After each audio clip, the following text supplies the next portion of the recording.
I love freaking Stroop waffles. They are soft toasted waffles filled with caramel, cinnamon, and real bourbon vanilla. Grinny Weasley. Hi. How are you, Grinny Weasley? And also, Stroop waffles. Ice Bunny also says, the best from Holland.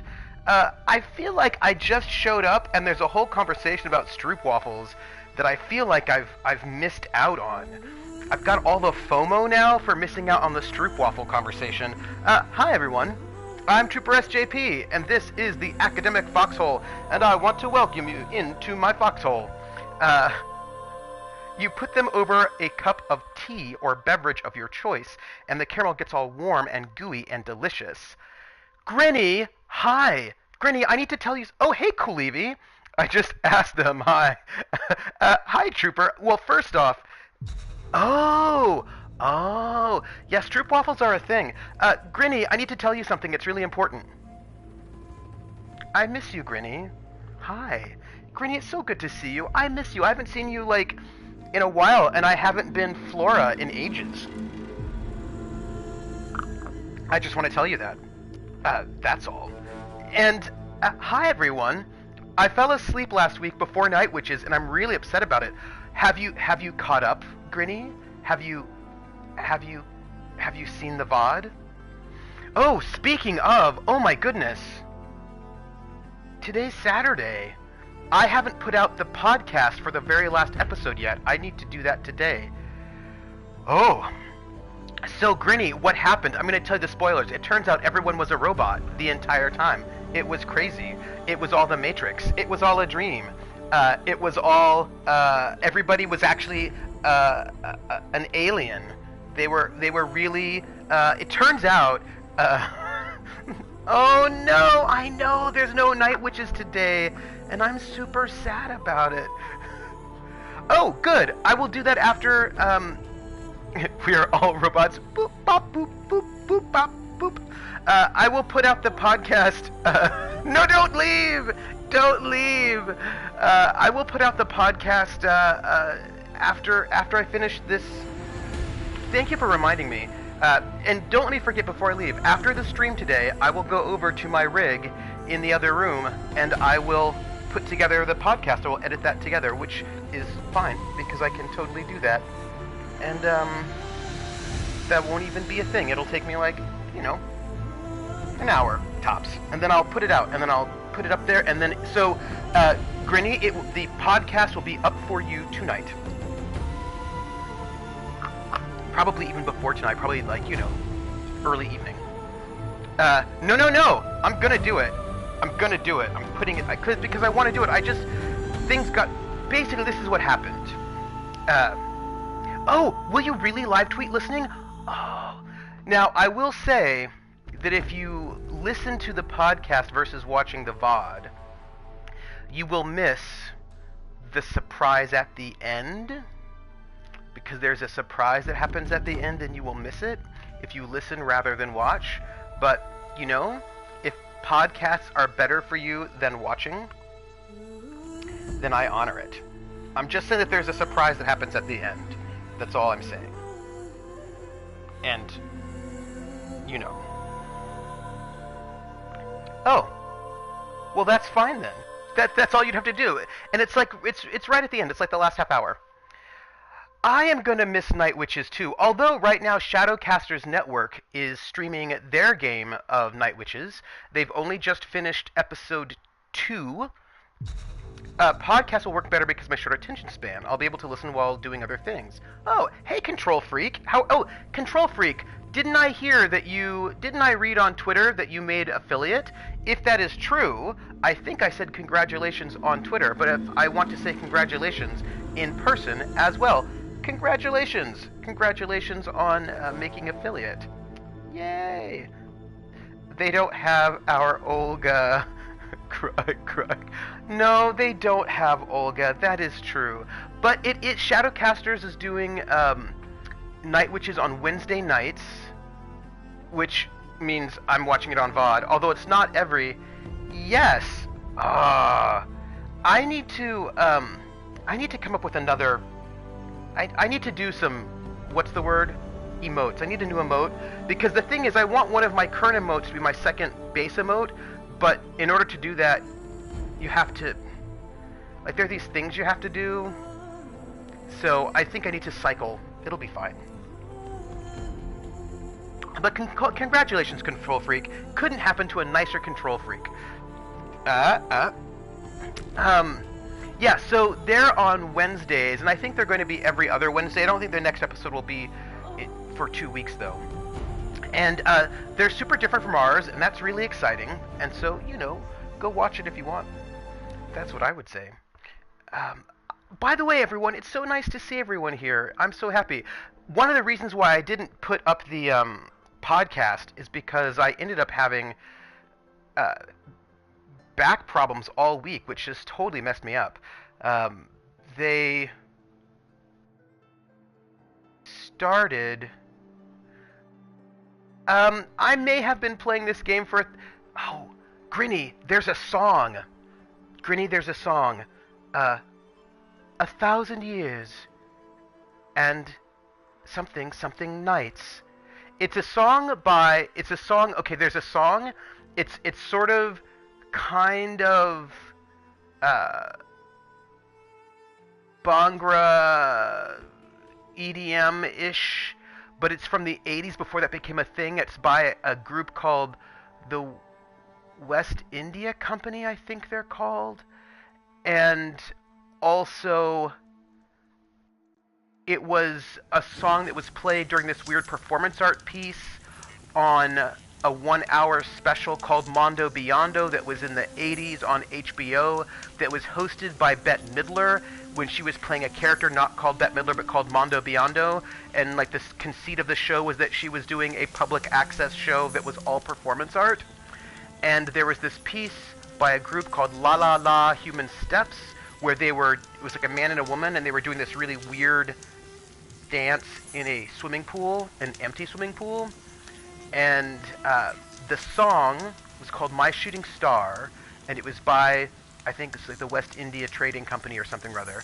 And at one point in time, the woman singer, she says something like, 1,000 years and 1,000 nights. Something like that. Anyway, you just made me think of this song from like almost 30 years ago, and thank you, because it was a really good song, and now I need to listen to it. But, wait, you found the song? You found the song? Listen to it. Like, is it 1,000 years or is it 1,000 days and 1,000 nights? Anyway, the song is really cool, and I hope you enjoy it because I really liked it. Just full disclosure. Grinny's gonna listen to the song, and I'm really excited because it makes me feel really happy to know that somebody besides me is going to know this song. Because I really liked it. Okay, good. Grinny's gonna mute the stream. Oh, I'm so glad. Listen, when Grinny gets back, she's gonna have to tell us what she thinks about it, because I am super stoked for that. Oh, so excited. That makes it a bit more than 3 years. You know, I'm just saying that one of these days. All right, where am I? I'm at Maker's End. Maker's End is right here. This is where we're going to find out about our mom. This is part of our quest, is finding out about our mom. We have to go to these ruins, find out about our mom. There is a corrupted zone right here.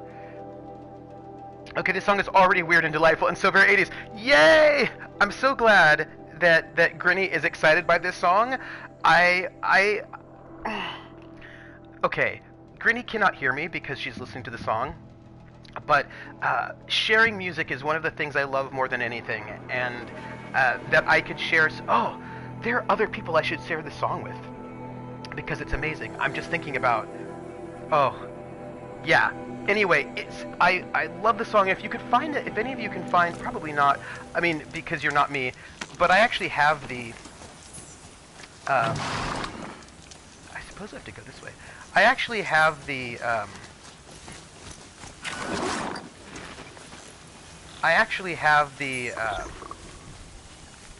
Mondo Biondo that I think I picked it up on,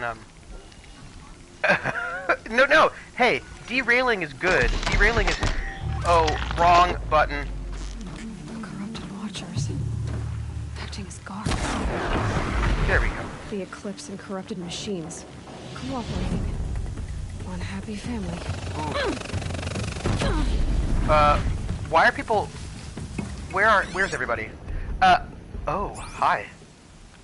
The song is called My Shooting Star.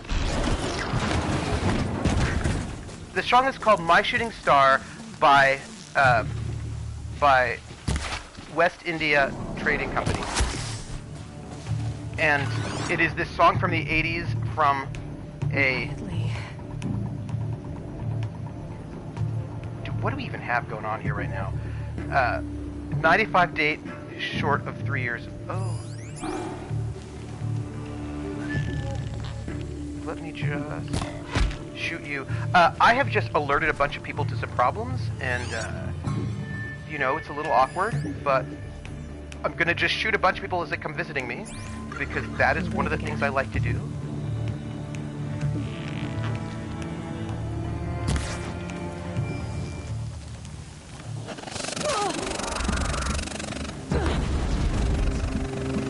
Okay. Guess what, everybody? Oh, good, thank you. Link this song, because I really enjoy it. And also, we've just killed a bunch of people, which is pretty awesome. Don't shoot my Timmy. Cancel the search. I got him. Do you have him? Also, Timmy's just gonna kill you. Hey, Timmy. Thanks for just stomping all over those people. I really appreciate it. Yeah. Anyone else? Oh, good. Thanks. Thank you for the link. That's right. Anybody can listen to it if they want to. If they don't want to, you don't have to. You can do what you want to do. Like, there's no judgment. Everybody's a free agent. They can do what they want to do. So yeah, I've been watching. So here, this is Timmy right here. This is Timmy. Timmy is a mount that is also, you know, sort of a robot. Gonna come in handy. A robot ram of some sort, and we name him Timmy because that's his name. Is my robot horse. And the thing to note is that we are trying to find out about our mom, and we're advancing the plot today. For real. Like, today is advanced plot day? Probably. I mean, maybe. I think he's a robot ram, is what I think. That is... Also, I would point out that, and Neo, how are you? he is awesome. He's super awesome, and I love him. And Neo, you missed us running into your boyfriend, Nil? So we ran into him. He's a robot ham. Grinny, I want you to tell me something. I feel like you should tell me something. And I know what it is I want you to tell me. Horse plus ram equals ham. Doing taxes. Oh, yeah, you know, Nil seems a little, what's the word? He seems like he's got some problems, you know, with being a murder boy. I mean, no judgment. I'm just saying he seems like he's a bit of a murder boy. So there was something else I wanted to... Oh, there was something else I wanted to tell you. I had a thought, and Oh, what was it? Do you want me to tell you that I love you because I feel like that should be common knowledge at this point? Oh, Grinny, thank you for telling me that you love me. I didn't realize it, but I needed to hear that today. I don't know why that I needed to hear it, but I just did. So, thank you very much. You have made my... You know, I think it's because my back is... I mean, I've got back pain right now, and so I'm a little like, And so hearing some love, it makes me feel much better. So, here's... Oh. They want me to... So there's a corrupted zone over there, which I should probably clear out, but I think I'm going to just go over here first. I'm a firm believer in telling everyone that you love them. Love is not something that is strictly... Oh! I totally agree with you, Grinny. I love so many people. I also love humanity. I have a lot of love for the universe. Do you know what I mean? Like, if there's a universe out there, I have a lot of love for it. Yeah, I have a lot of love for, yeah. And I also think you should tell people that you love them. I think people don't know that. I think too often let me get my, no, it's fine. I think we just don't share the love as much as we probably should. So there you go. You are loved. Also, you matter, and I appreciate having you as part of my sphere of influence. Aww. Thank you, Grinny. Also, I really want to kill this person. Oh, Jer. I have so much love for cheese. It's kind of crazy. I really love cheese. Oh. Jer, you bring up a really important point that maybe you didn't realize you're bringing up, but you are. And that point is, I could never be a vegan. Oh, Hydrate Bot says I have to drink water. I am surprised I'm able to poop.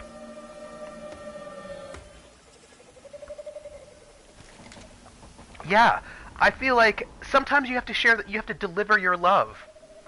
And the love is delivered sometimes. Hey, B-Boodle. So this is what happened. I wanted to tell you why the podcast isn't done yet, but also what's up.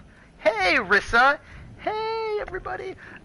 We were just sort of reminiscing about the sadness of the lack of night witches in our lives right now, and how it's over.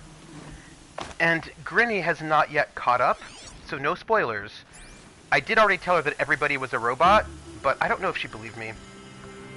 That it turns out Night Witch was all along, what's that show? Westworld. That was the whole thing all along. But again, I feel like... Snow chill. Itches. I feel like she doesn't believe me. It's fine. Yeah, but I am missing the Night Witches. There's no Night Witches tonight. We did, yeah. And... But that's fine. I'm excited to do, Armor has arrows and he shoots in the name of love. An old remedy. Not Newhart. My sister has, casein sensitivity, and she says cheese is the one thing they've never been able to make well. Oh, that's a bummer. I know that there is vegan cheese. I don't know if it's good, though. But I do know it exists. I need to kill some things. And, I feel like I just need to kill some things, is what is happening here. But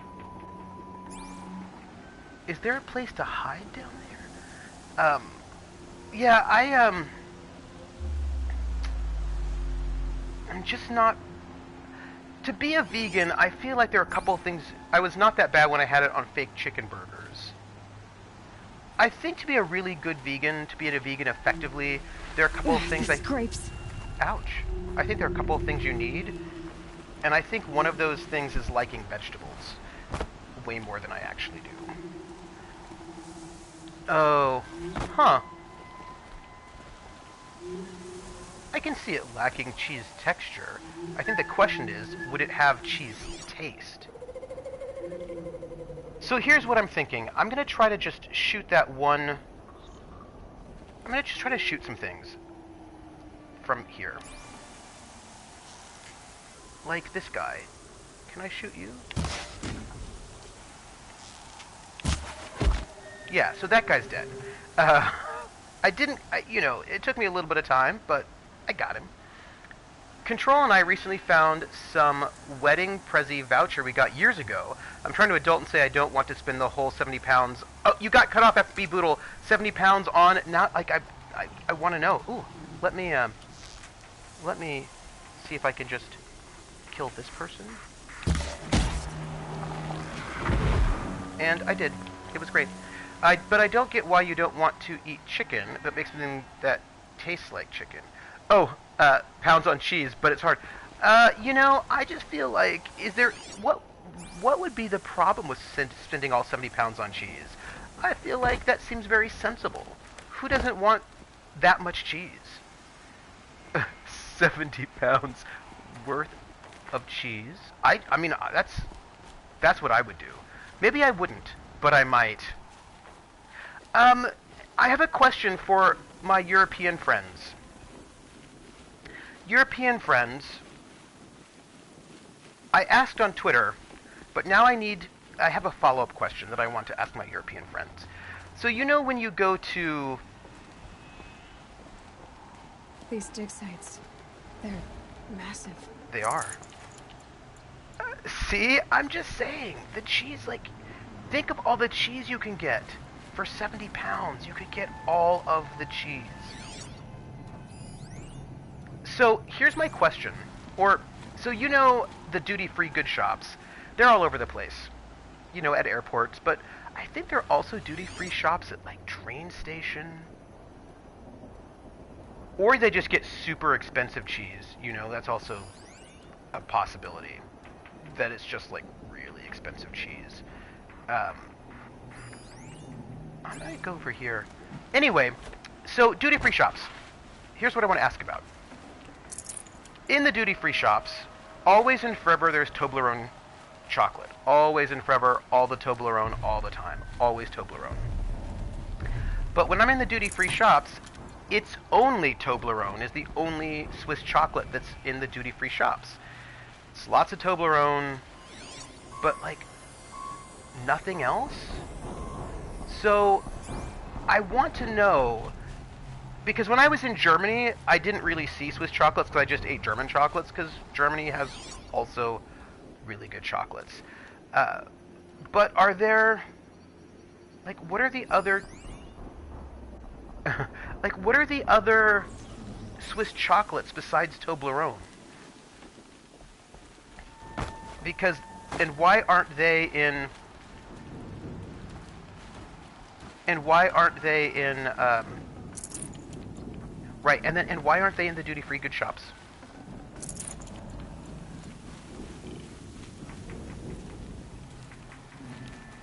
And, excuse me, I'm gonna kill this one. There we go. Hey, the OGM, how are you doing? I can't eat Toblerone, but oh, you have a nut allergy. Oh. Grinny, but I imagine there are other chocolate companies in Switzerland besides Toblerone, right? Oh, I was gonna finish my... You know, I was telling a whole story and I got totally distracted from my storytelling, which is fine. Sunday... Oh, Milka. Oh, I know Milka. Yeah. With the purple... oh, is he talking to a cute girl? Well, that's exciting. Tell him good luck with the cute girl talk.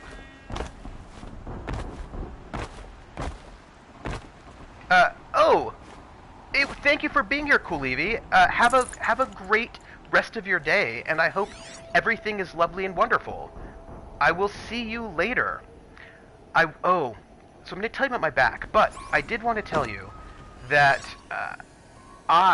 there will be no streams from me all next week because Super Duper is not happening next Wednesday. It's happening the Wednesday after, and I will not be here for the week because I will be in Seattle for a conference, and I'm giving a talk. But basically, I will not be streaming.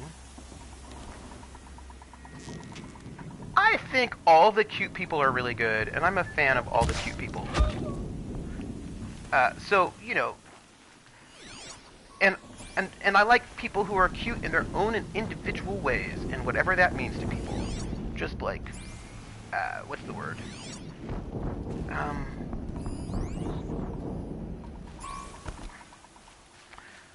I hope to see some of the beautiful Seattle people. Hey, what's that? An explosion.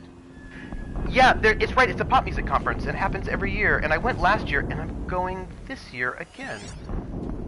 Hey, there is an explosion. So, what is that? Hey, what's going on? I feel like something bad is happening. Yes, I have to tell Sal that. That is true. There's something bad happening over here, by the way. Game-wise, I just feel like you should all know that something really bad and ominous is happening. These ruins. What did the old ones do here? Oh. Does anyone else feel really uncomfortable with this situation? Krellin! Krellin! Yes, I need to tell Sal I need to ask Sal if he would be so kind as to host CR this coming week. That is definitely a thing I need to do. But there's something what was even I saying? I was saying something and I don't even remember what it was. I wonder if I should worry about myself. You know, maybe I should. I'm gonna try... Oh, you know what? I was just thinking about this. I have got... so this... I should talk about... if Sal can't... Oh, thank you. I will ask Sal. I assume that chill water canisters, enrage machines, shoot power cells, tie down large machines, kill machines. Oh... you know, can I say, just for the record, no for the philosophical musings, make him talk and nerd out and forget the game. I was talking about the pop conference. I mean, I could host it, anyone oh, that's true. That's true. I'll host your face! I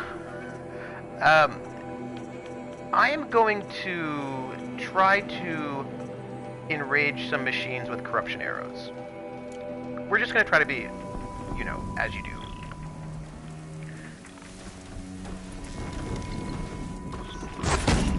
Low and quiet does it.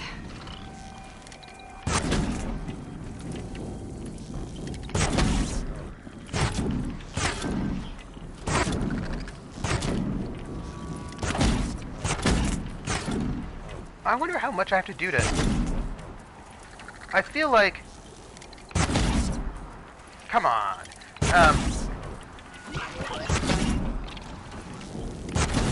I just want him to... Maybe I can't really corrupt them because they're already corrupted. Maybe that's the problem. Would you say that you would be enraging against machines? You know, I think maybe I would be saying that. I'm gonna just, kill this thing right now in my face. Oh, Grinny, I'm so glad that you loved it. Wasn't it cool? Like, wasn't that song super cool? I liked it. For the record, clearly, we are also supposed to rage against the dying of the light. Like, we're supposed to rage against a lot of things. That's true. So, I'm gonna get back to the PopCon. That is the thing I'm gonna get back to. But I'm gonna just tell what happened with my back first. It's heavy. World's going white. Oh, ooh. What else are they playing? And now I want to know. Oh my gosh, what is that? A corruptor. Oh. Well, that's not great. That isn't great. Let me just kill this.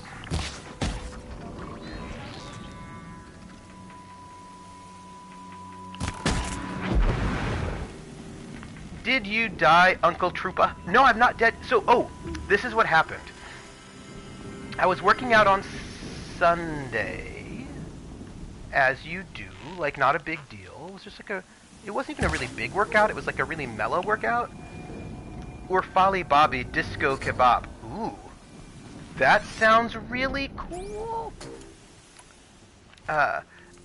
So there I was, right? Just running around, playing my thing. I would like you to go and, you know. Goodbye, quiet approach. I would like you to attack each other? Is that gonna happen? Apparently not. I feel like this corruption thing is not super cool. I was excited for it, but now I don't know if I like it. I don't know how cool it is at all. Excuse me for one moment. Prove a challenge. There's a monster trying to kill me. Yeah, I don't think they do what I think they do either, which makes me a little concerned. Do you have a, Kirschkernkissen? Sport is so bad. They're leaving. Yeah. It's great with non-corrupted monsters. I'm gonna try it with non-corrupted monsters. So, this is what I wanted to tell you.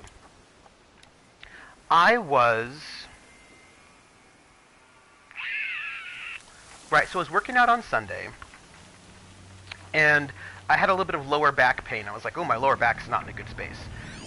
And I was like, oh, well, then since my lower back is not in a good space, what I'll do is I will not work out Monday, Tuesday. I will go to the chiropractor on Wednesday to get my back taken care of. And that's sensible, and then I can work out Wednesday night. So it was all planned. You know, I think I need a better plan than what's going on right now. Or I don't know, maybe I don't. Anyway, so I rest and relax, right? I don't work out. And on Wednesday morning when I wake up, my insurance does cover chiropractic, which is really good. Let me kill this person. Well, here I am.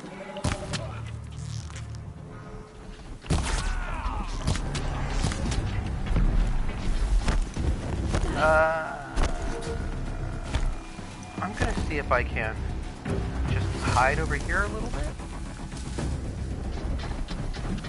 Oh gosh. Hello. I want to kill this thing.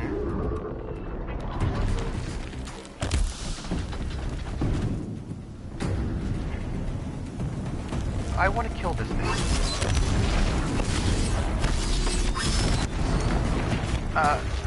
Because that's really exciting to me? I'm not here. So this is what happened, right? So I wake up in the morning, and after not working out for like 2 days, and my upper back is like feeling really bad. So I go to the chiropractor. The chiropractor is like, oh, it's your hips again, which is the thing that always happens to me in some ways. My hips lie. And so he chiropracts me. I thought they'd go on forever. What do we have going on here? So he chiropracts me because what happens is that my hips will come out of alignment because I sit a lot, because like that's part of my life is that I sit, and then my hips will come out of alignment, and then like that can sort of cause. So anyway, fixes my lower back, but my upper back is still a problem. And Wednesday night, my upper back feels really bad, like really bad. So Thursday, I'm teaching and feeling really bad in my upper back. It's just like really painful, not good.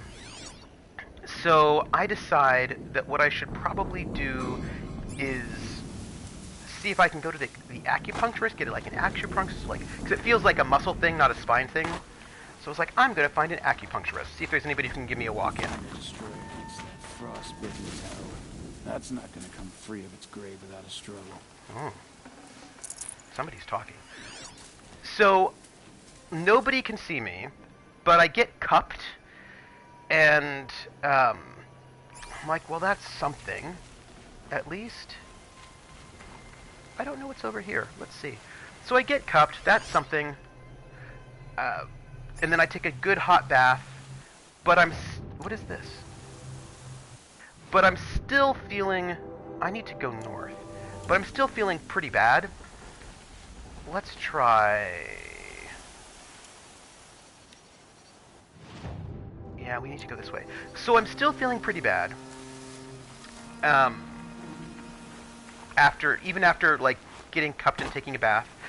So that's Thursday, and like really bad, like hard time sleeping bad. Krellin understands back pain, so I go to. You know, it's fine. It's all right. So I go to the. I go to my doctor yesterday. Yesterday I go to my doctor and I was like, "Hey doctor, this is what's happening. This is how I'm feeling, and I don't like it." And my doctor says, "Interesting. So there's something to find right around here. Let's see if we can find it." So I talked to my doctor. What my doctor says is that she thinks what's going on is that I have a muscle spasm in my my left trapezius, and that not working out probably triggered the muscle spasm. And I was like, ah, bummer. Doctor, you don't like pain? That's interesting. Why do you feel this way? And so she told me to take ibuprofen, but like a lot of it to help. I'm going too far afield. I better turn back. Okay, to help get rid of the. All right, it's fine. To help get rid of the swelling. So I took ibuprofen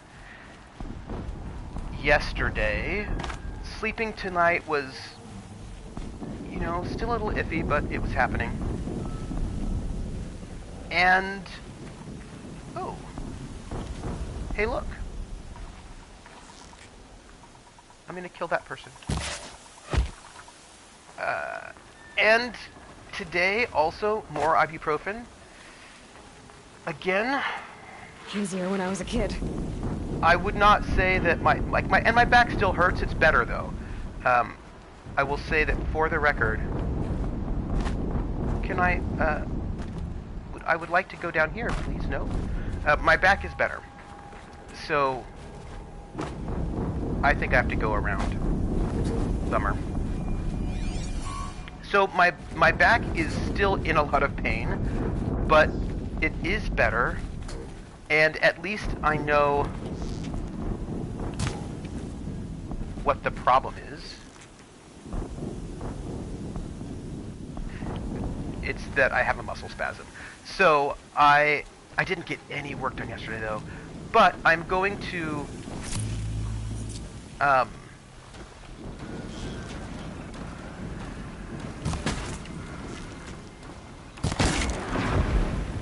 your doctor said he knows how to treat ulcers, so their solution to all this.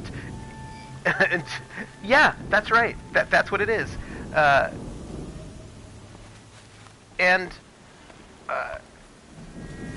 So hopefully I won't have to take the ibuprofen for much longer. That is my hope. And oops. Okay. Oh, hi.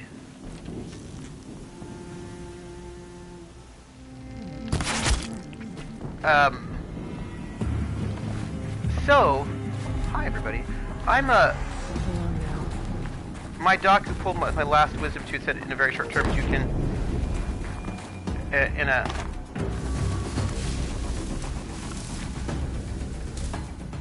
so I keep alerting people, but it's fine. It's fine.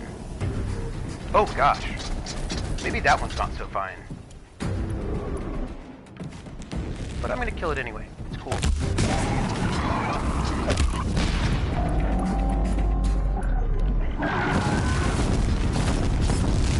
I'm gonna just do a lot of this, and hopefully that will... Why is this thing so hard to kill?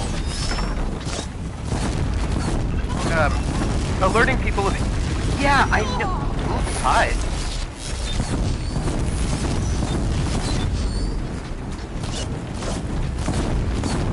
I think it'll be fine.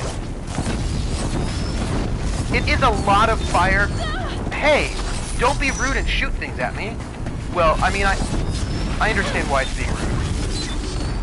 But it's okay, because I'm going to kill this thing, like, right now. Oh, I have no ammo. So, that's awkward. Hold on. Let me get a little bit of ammo. There we go. But I think this one is vulnerable to fire. I think that's its thing, right? I think this one is vulnerable to fire. Maybe I'm totally wrong on that one, though, and it's not vulnerable to fire, and all this time I was wrong. This is possible. I mean, I should probably check to see what corruptors actually are vulnerable to, because what if I really thought it was vulnerable to fire? No? No, it didn't seem vulnerable to me either, actually. Hello, Matty Yabu, thank you for the follow. Yeah, that did seem... Yeah. Alright, let me see. Because that would have been really sad. Corruptor. No, it is weak to fire, as it turns out. It's just that apparently it must be really, really tough. Yeah, so that's probably what that was. I am going to kill this person.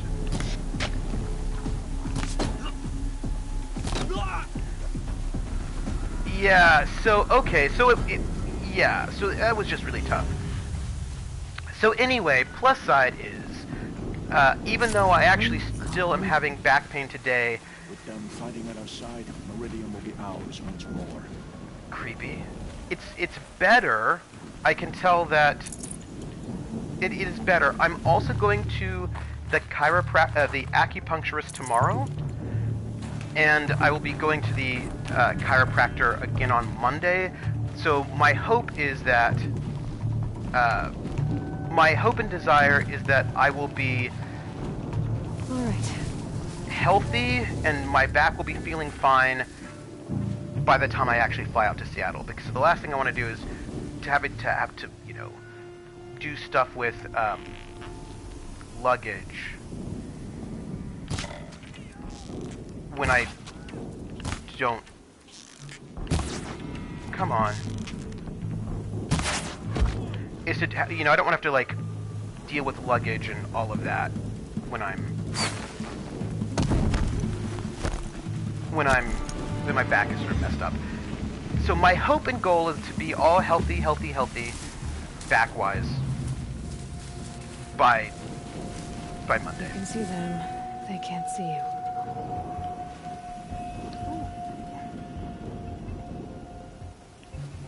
Oh, has it really, Jer? My neck is technically not bothering me, but it is theoretically bothering me.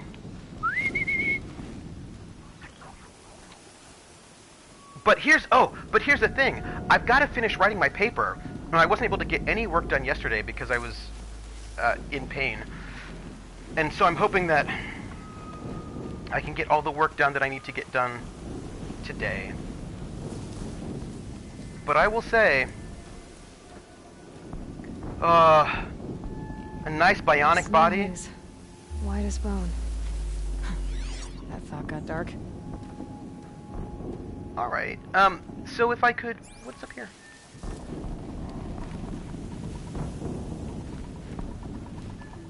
Wear a fashionette hipster scarf and cardigan. Did you really? What kind of muscle problems, Jer?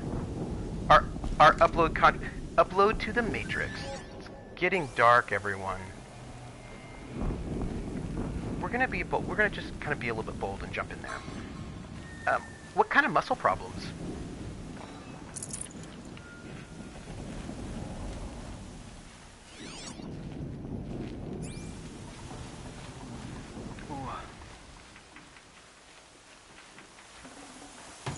Hello?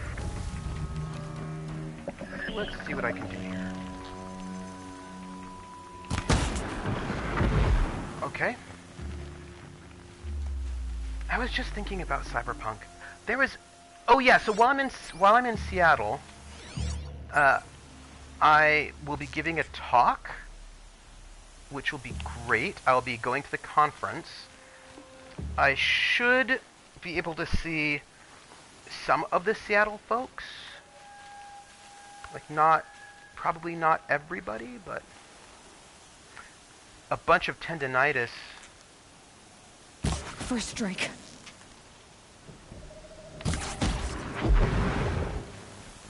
Hasn't been diagnosed as anything specific. Oh, that doesn't sound fun at all. That sounds awful. It's really dark and it's hard for me to see people.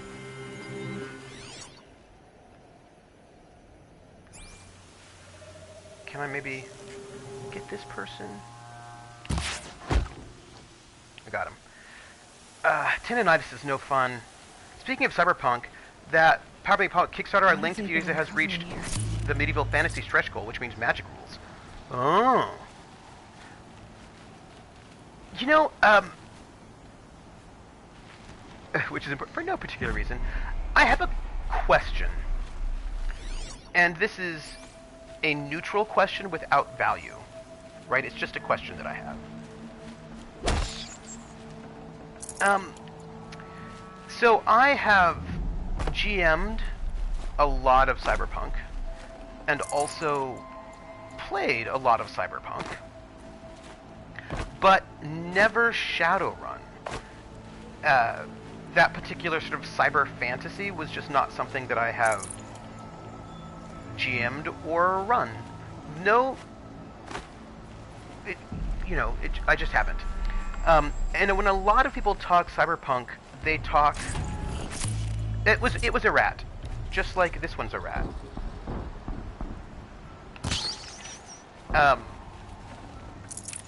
They talk fairly... I don't know why I'm killing rats, but I am. Oop. They talk like... Good meat.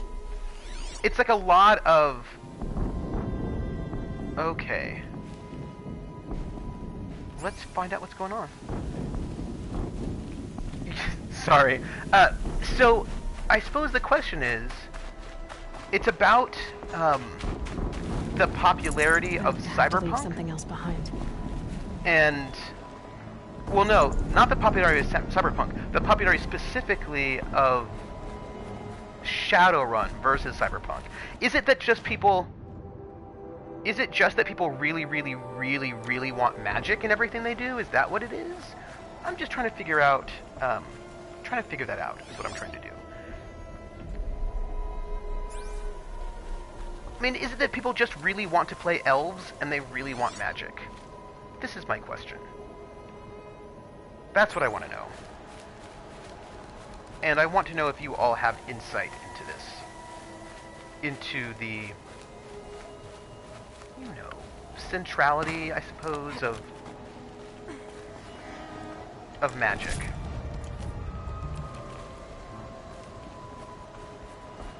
I mean, I suppose it is, right? I suppose people just really want a lot of magic. Right? What are your thoughts on this? Shadowrun has been in constant development and distribution for 30 years. It has existed while other Spike titles have been... oh, it's totally dystopian. So Shadowrun's the de facto default Cyberpunk. See, I was thinking Cyberpunk 2020. I think it's more that they want to play fantasy, but with the cool elements of cybertech. Is erratic. Thank you, erratic. I think there's two reasons. First, Shadowrun is the most popular of the Cyberpunk RPGs, so it becomes default.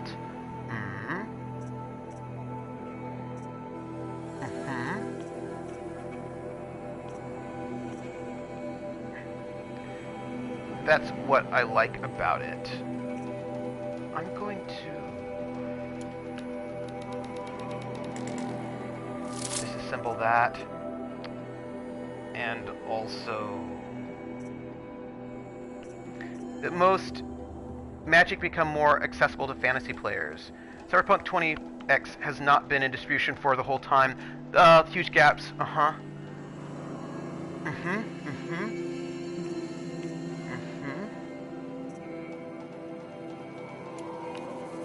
Yeah.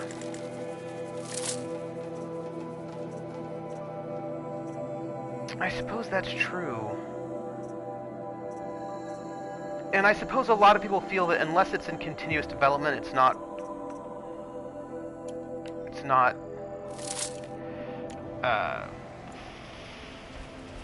a viable game?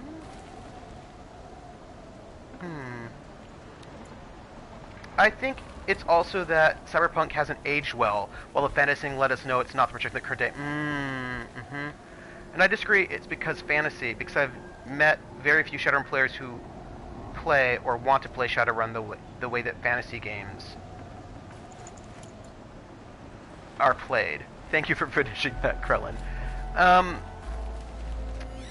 So what's interesting is because, sort of like thinking about this, is that, alright, now where am I headed? I'm headed, so I need to find a way into these ruins. So there, in some kind of a way. So it's interesting because even Mohawk and the SR games are not murder hoboing.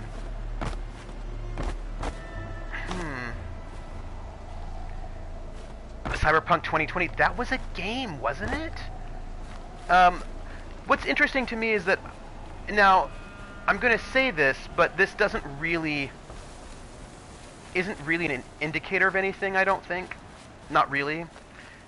Because of the timing that we're talking about. And that is, most of the people I know who played Shadowrun played D&D first. Now, the reason why this is not indicative of anything is because everybody played D&D first that I was running around with at the time, because that was, you know, that was the way that went. Let's see.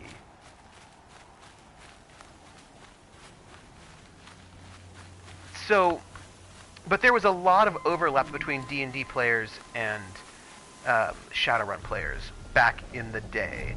Nowadays, may be different.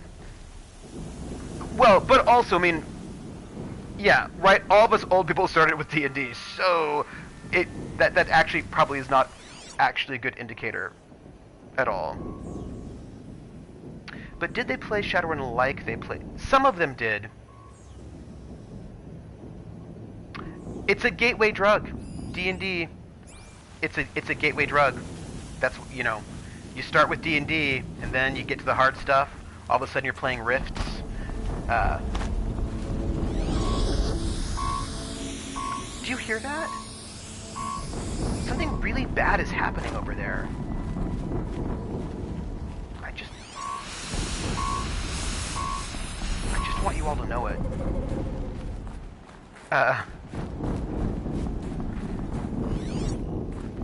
So I am trying to figure out how to get into this place. This seems to be the thing. I also think a heavy contributor is the fact that Shadowrun is an established setting, heavy in lore, and that, and that is a style that tends to be, you got cut off there. Finish the sentence. The style that tends to be more popular. Yeah. Yeah. I also, I mean... Wrong way for sure. Come on. Yeah, I think its heavy setting, its heavy lore was really important for it, and its sort of continuous development that allowed people to feel a sense of, this is true. So I'm trying to figure out, I just want to, I'm going to figure out how to get into this place. This is my goal. Because I know there's a way in. And I just feel like it should be here. Come on. Ugh. I will make it.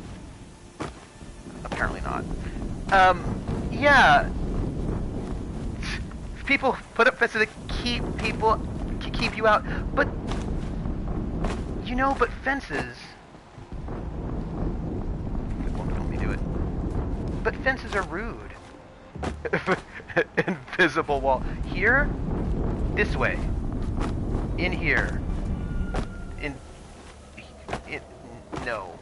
Alright, it's fine. Here. Just... Oh! Well, I found it. I found the way in, everyone! Yeah, Because, here's the thing, right? Shadowrun is super well-loved. It is a super well-loved system. Hello, invisible wall, my old foe. I've come to call you a bunch of bull.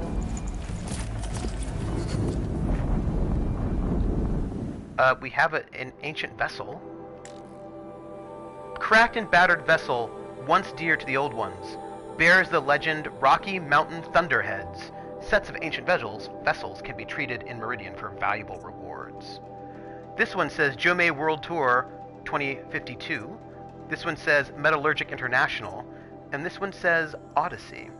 The final reason why Shadowrun is king, there's something inherently compelling about dragon CEOs. It just feels right. That's the what do you call it? So let's find out about our mom. Oh, it has a lot of novels. Yeah. Mm-hmm. That is probably very relevant, right? The novelization. Yeah, because I know a lot of people who read the Forgotten Realms books, and it was like really... What do you think is going on here right now? Another explosion. This feels bad. Why are all these explosions here? I feel very uncomfortable with all of these explosions.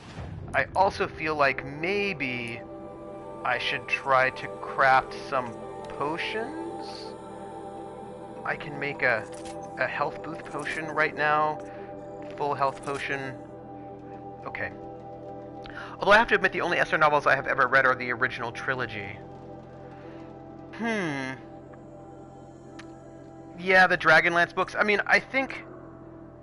I do agree. I think it's true that the novelization really helped for the popularization of certain things, and if you had a novelization that probably helped you some, I think that makes a lot of sense to me. Let's, Snow. It's not getting any warmer out here. Uh-oh. What's going on? Yeah, isn't that interesting, Krellin? What is this? Wait, what is this? Rotate turret! Wait, what is this? And fire! Oh, this is bad. All weapons operational. Time to get it moving, and be quick about it. Oh. No daydreaming. Soon this demon will be up and running. This is a Deathbringer, everyone. Oh. Oh, Aneo, you're gonna go get lunch right when this is happening? Has to be one of the Deathbringers Orlin talked about. Oh. Man, I'll never get into that tower. Unless I destroy that thing first. Well, heck. Alright, so we're gonna have to, it's fine. It's fine, right? It's fine. It could be that what made the Dragonlance novels popular is also what made the setting less compelling. Oh, that's interesting. Huh. Yeah. The DL novels were very strongly narrative. There was a story there more than a world.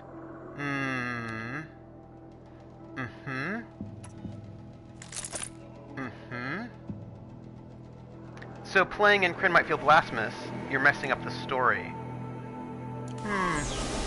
I think that is entirely probable. Is this thing mobile?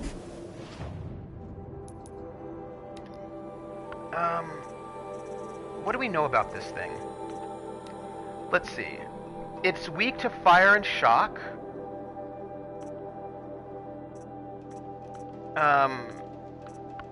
It's got a lot of weapons on it. Yeah,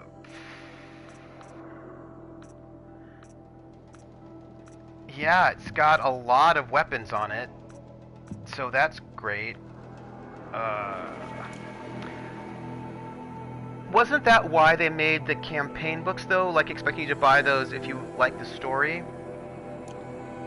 I have a lot of questions. It was before I got into it from a gaming standpoint. I never had people around me that played. Let's...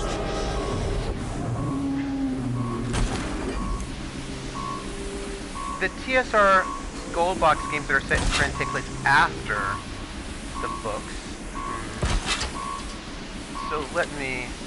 But the Dragonlance Souls are a generation of moody orphans. Yeah, that is... I'm going to,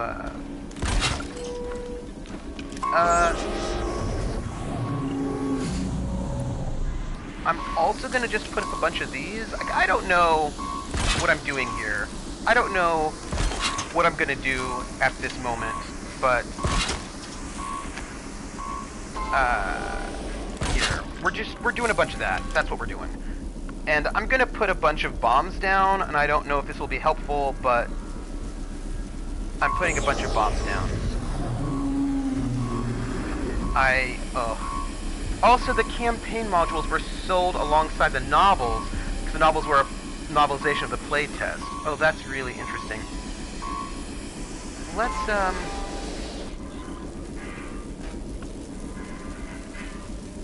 I don't even know what we're gonna do here, everybody. This is very worrisome to me. I think this is bad. Also, these are the wrong ones. Wrong bombs. Steam's blasting out. I wonder if those are weak points. Also, I have the wrong things. Oh, hi.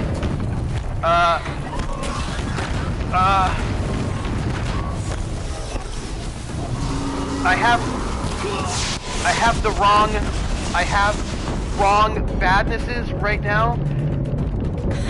Hitting that thing really hurt it.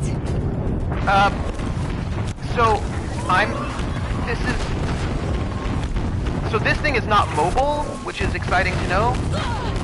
Oh, hi.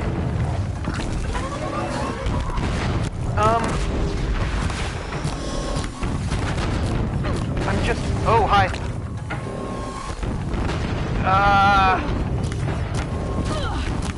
Oh, hi! Oh my gosh! More! Oh, don't die! Where am I? Hello! Hi! Death! Okay. I'm feeling like I'm dying, and I don't like it. I have no ammo! Yeah, you're right. Well, I was told actually that you do get stuff by spamming because if it's but you know what I need? I think I need fire arrows. That apparently you do get. Apparently, once they're in it, oh, you know what I need to do? I need to do this. I'm going to try and do a little bit of that. Maybe this will help a little bit. It's taking a lot to get burning up on this thing. And then maybe a little bit more. Just...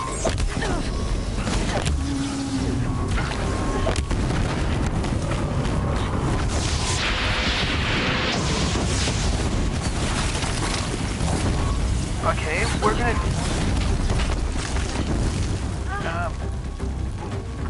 there we go.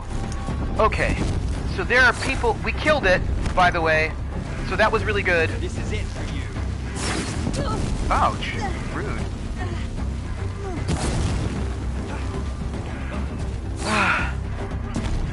I killed it, though, and I didn't die. I feel like that's pretty good. Now I just need to get away from all of these bad guys who are trying to kill me. And once I can get rid of them, then I'm like in a like decent space.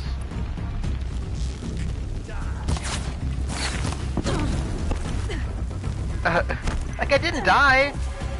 You cannot escape our grip. Which I feel like is pretty good.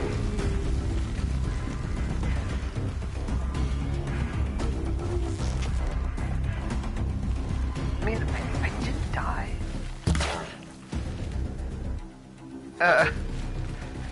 Not dying yet, right? Like there was a bunch of lack of death on my part, and we'll just.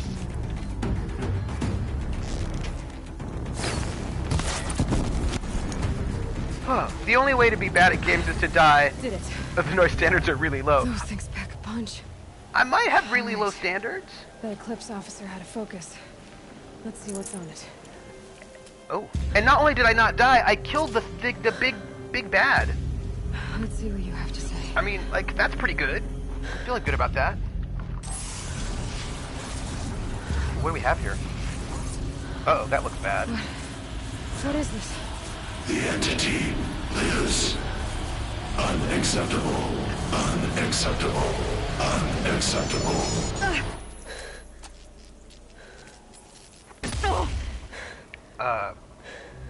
Well, that seems bad. What the hell was that? Hades? Hey! Mysterious stranger, did you see that? No answer, huh? Figures. Things just keep getting stranger. I need to find a way inside the tower. Yeah, unacceptable.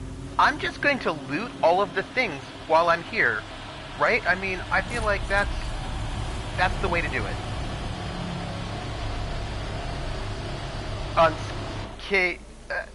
Kill death ratios. You know, I have been surprisingly not dead in this game so far. I feel pretty good about it. Let me just loot some people. So, in PvP games. Got too much already. I suppose one of the questions is how do you judge? You know what I'm going to do? I'm going to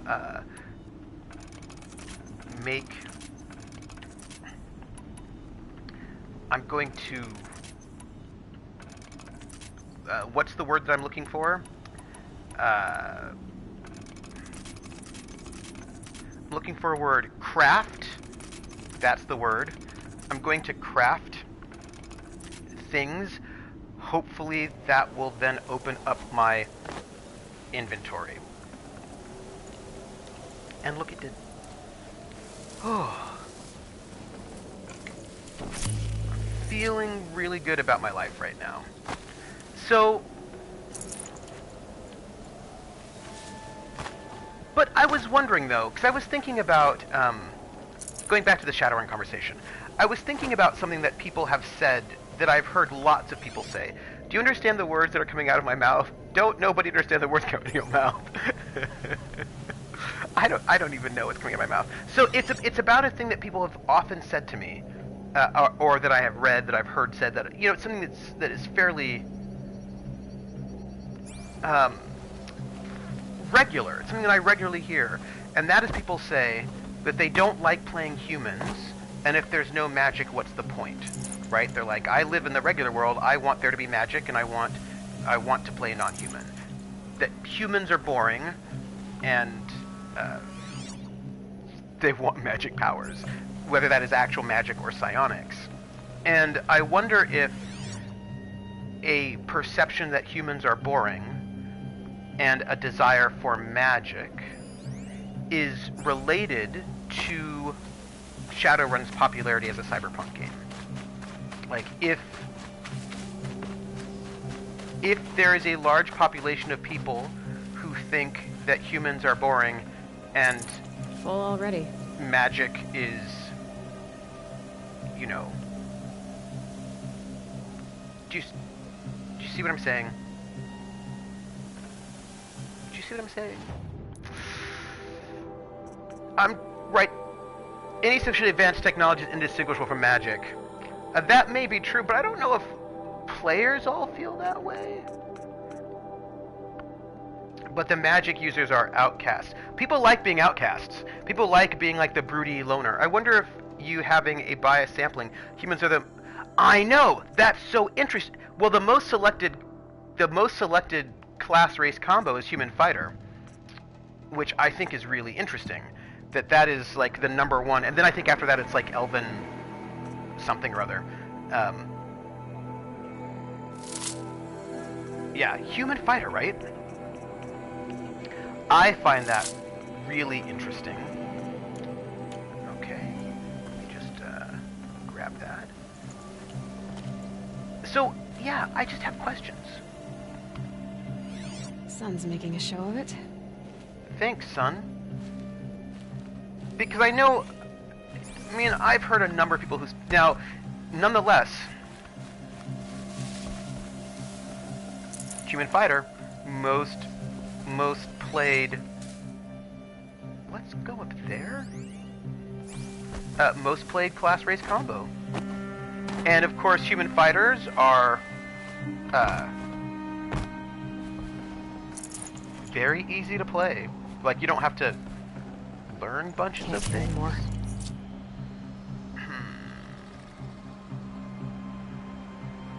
Yeah. So I just wonder about that. Like, I don't have...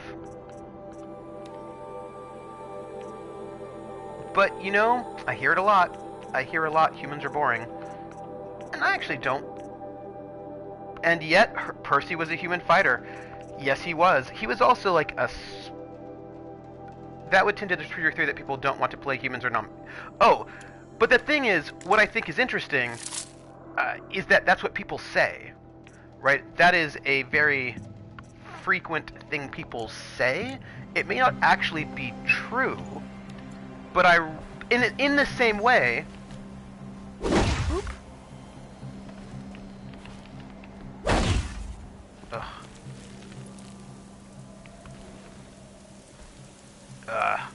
In the same way that people often... Excuse me for one moment.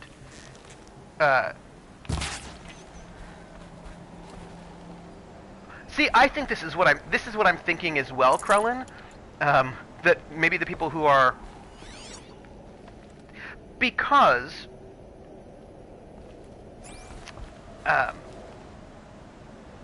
Oh, these are not necessarily people in my social sphere. I'm also talking about people on Reddit. And, like, I don't tend to play with people who think that humans are boring, because I tend to play with people who like historicals and horror and Call of Cthulhu and things where people are less likely to be special in that way. So my social sphere tends to be a bit more low-powered even than... But I'm talking about people, even sometimes people in the message boards. The message boards we all frequent will say things like that, which I just think is interesting. I see you over there. I see you.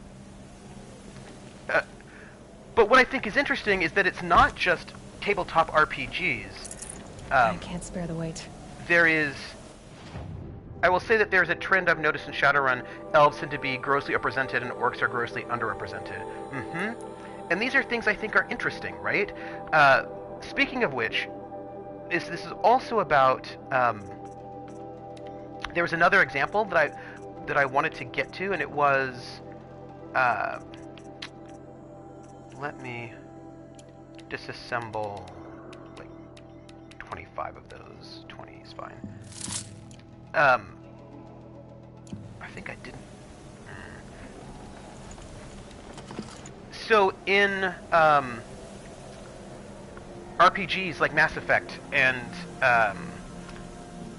Dragon Age and right, so Mass Effect is a good one. People assume that everyone would be a bionic, right? Everyone wants to do biotics, pardon me.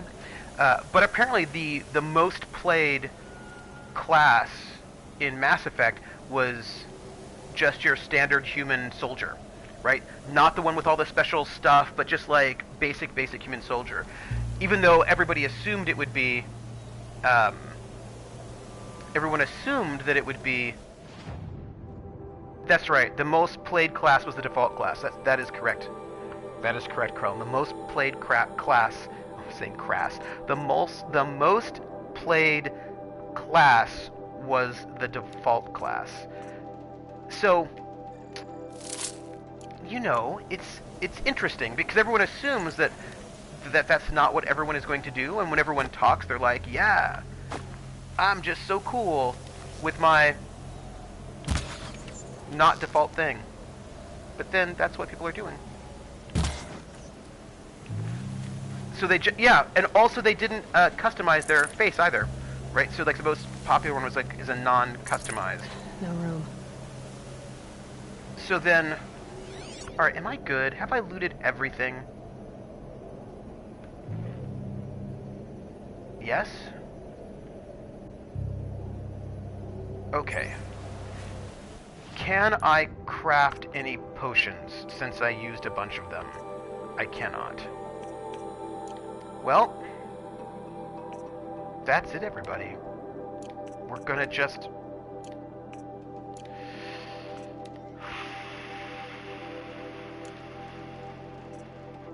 Oh, hey, monkey.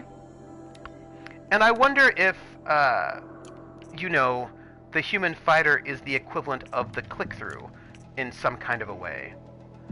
And I don't mean that in, like, no insult. Isn't Mass Effect a bomb, let's kill what we can type of... it's an RPG.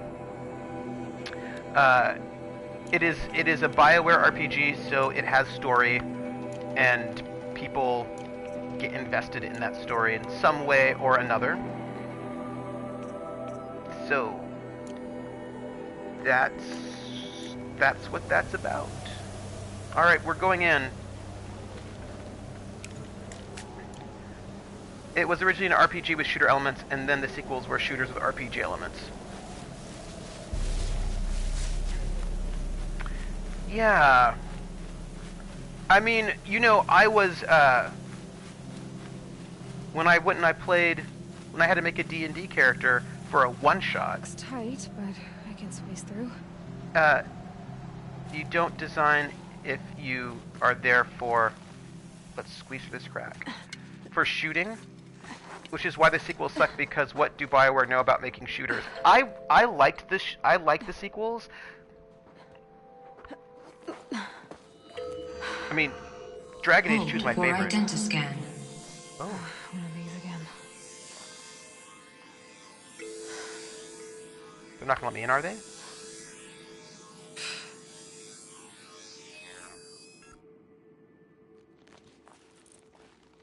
Oh, but I also liked... Genetic profile confirmed. Entry authorized. Greetings, Dr. Sobek. This is correct, Krone. Step inside. I also really liked Mass Effect 2 and 3. I have not played Andromeda, though.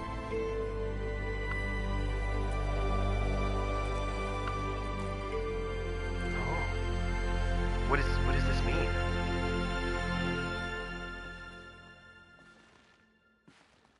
I haven't played Andromeda, though. I really enjoyed Mass Effect 2. I had lots of feelings. It worked for me quite a lot. And even Mass Effect 3 I enjoyed. I really Dr. Sobek, you are 355,510 days overdue for your meeting with Mr. Fairley. Please proceed to the 35th floor. Wait. Whoa. 350,000. That's hundreds of years ago. What's going on? I did. I loved the main character dying in the first 5 minutes. I loved that so hard. I thought that was great. I did. I really loved that. I thought it was super cool. Oh. Well, that's a good question. Like, I just had a lot of character things that I got to think through in the Mass Effect. Like, Mass Effect 2 was, like, for me, full of thinking. Like, I just thought about my character so much, and I had so much to, like... Oh, I had so many feels for Dragon Age, Mass Effect 2.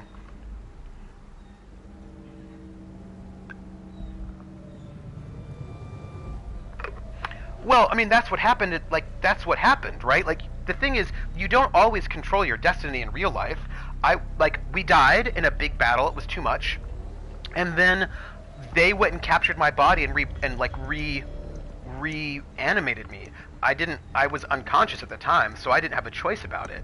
And so when they're running me, like, I had to think about what does that mean for me, that right now Cerberus, who I hated, was, well, I mean, I was. Maybe they should have given you an option, Krellin, to say screw this and shoot yourself and end the game after the first 20 minutes. They could have done that, and maybe that would have made you happier if you were like, that's it, I don't. I mean, maybe it would have been better for you if they would have given you the option to yell at them and then they would have killed you and then you wouldn't have, the game would have been over. But it did not seem like yelling at them was the strategic move, so I wasn't bothered that I didn't have the yelling option. Well, but that's what my character did. Oh yeah, me too. I was like, I am not doing this. It was very clear, to them at least, that I was doing this under duress. I told them about it the whole time, and I disagree with them quite often about what we were doing. What is all of this? How many thousands of years ago were we?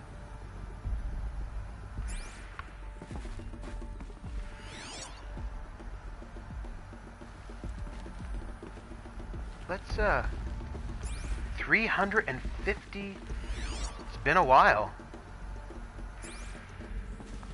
I don't know, maybe he didn't.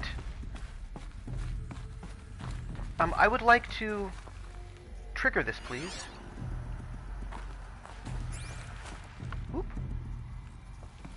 May I trigger this? It doesn't look like I can, but there's a thing here, and I would like to trigger it. I got it. I got the pre-order as well. So I don't think I got, but I wonder if how you played affected what options you got. Okay. The protocols use polyphasic entangled waveforms, quantum encryption, black quartz stuff, way beyond military grade. That's what you demanded. So that's what we delivered. You don't code something you can't crack. All we need is a backdoor. Upload the latest service pack update and the problem goes away. You specifically forbade us from leaving anything resembling a backdoor in code. Every protocol to Black Quartz standard. Your words. Look, if you need me to fudge some projections, it's nothing we haven't done before. I don't need fudged projections. I need a way to reassert control over the Heart's Timor swarm. Ooh. I don't know what to tell you, Ted. You're asking the impossible. Ooh. So, codes. They needed codes of some kind to control the machines. But they got out of control. Sounds bad. But it's interesting because one of the things I thought was really fascinating about Mass Effect is that talking to people who hated Mass Effect 3, just hated it, thought it was like the worst ever, and they wanted different kinds of options than the ones they got. And then one of my best friends really loved pre-patched Mass Effect 3 just as much as I did. Talking to people, a lot of it had to do with how one interpreted what one was experiencing in the game. So, for example, the people I know who hated... Yeah, I really liked Mass Effect 2. I got so much, like, emotional feels out of that one. And, like, I loved being put in these difficult situations and thinking, what am I supposed to do with this here, this, like, oh, I liked being put in these, like, being put in really difficult situations. That was very fun for me. Trying to figure out how to deal with the fact that I think that Cerberus is super creepy and sketchy, but they're kind of holding me a little bit captive, and how can I... But then I actually really like the people that I'm working with, so how can I thread that needle? And then when Ashley was all like, being super judgy and talking smack.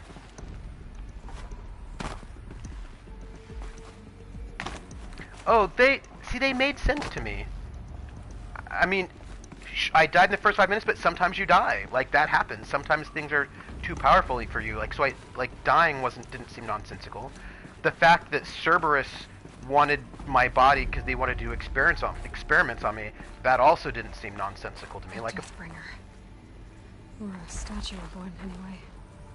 Of course they would. Built to kill. And they honored it? Welcome to Faro Automated Solutions, where all the problems of tomorrow are being solved today. With over 25,000 human employees based in nations and corporate holdings across the globe, Faro leads the world in every sector of self-sustaining, fully automated technology.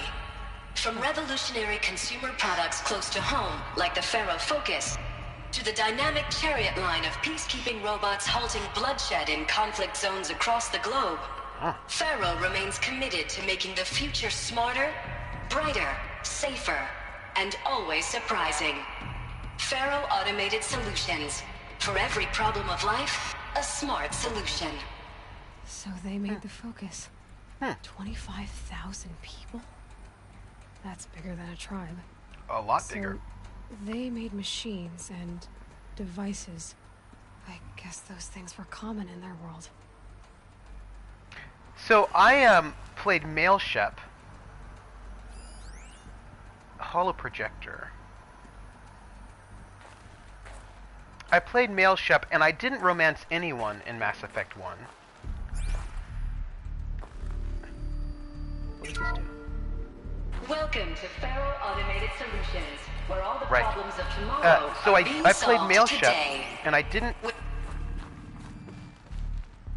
Yeah, well, that's true. And I did not romance anyone in Mass Effect 1 because they were all basically in my chain of command or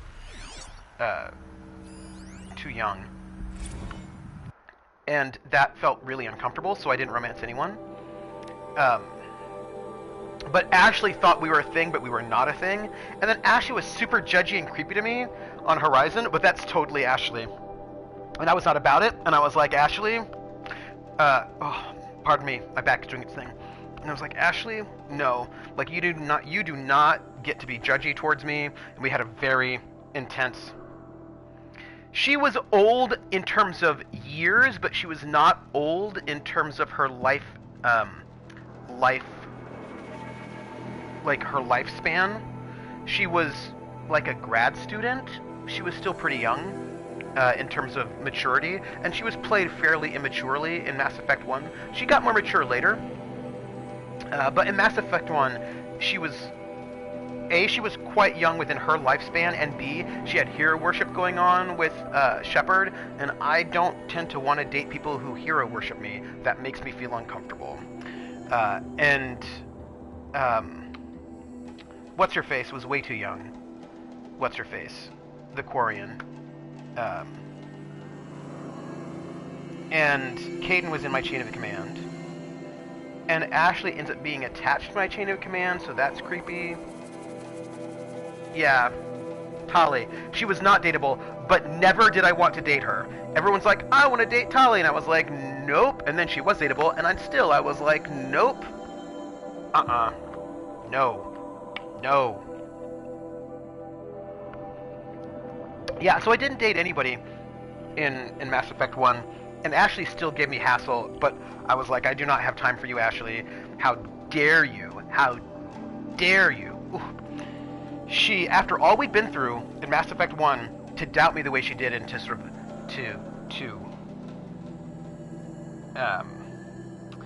impugn my honor as a Shepard, I was not about it. I didn't like it. I did not approve. And, well, most players were in their teens and 20s and weren't thinking like a mid-30s commander. But Shepard was mid-30s. You know what I mean? Like, he was mid-30s. And, he was a mid-30s military commander, so I wasn't going to go and... Because that's the thing, right? Like, I always try to play in character. Like, that's the thing that I try to do. And I just felt really uncomfortable with the romance options that were given me in Mass Effect 1, so I did not romance anyone. because I didn't feel comfortable. I did not feel comfortable with it. And so then when I'm in Mass Effect 2, and apparently you can get Ashley back on your team in Mass Effect 3, but I was like, nope, I did not forget your behavior in Mass Effect 2, and also your racistness. And like, I just did not want to have anything to do with her. She was not back in my squad. I was also in character Fim Sherford was a sole survivor and found out the fate of her squad. Would you have liked the option to quit the game after about an hour? Would that have been better for you? If, after you get brought back by Cerberus, you would have said, screw that, I'm not working with you, and then the game ends? I just want to know if you would have preferred that as an option. Because I talked to people who, at the end of Mass Effect 3, would have liked the option to just destroy everything, destroy the entire world, because they thought that would have been the better choice for their Shepard. She knew Cerberus fed her squad to a Thresher mod to see what would happen. I think Shep 1 was 31, 32 is what I thought.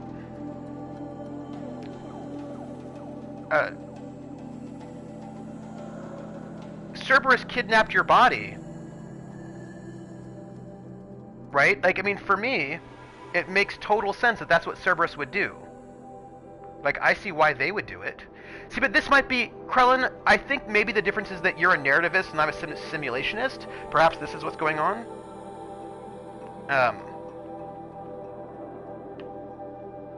So maybe that's the difference?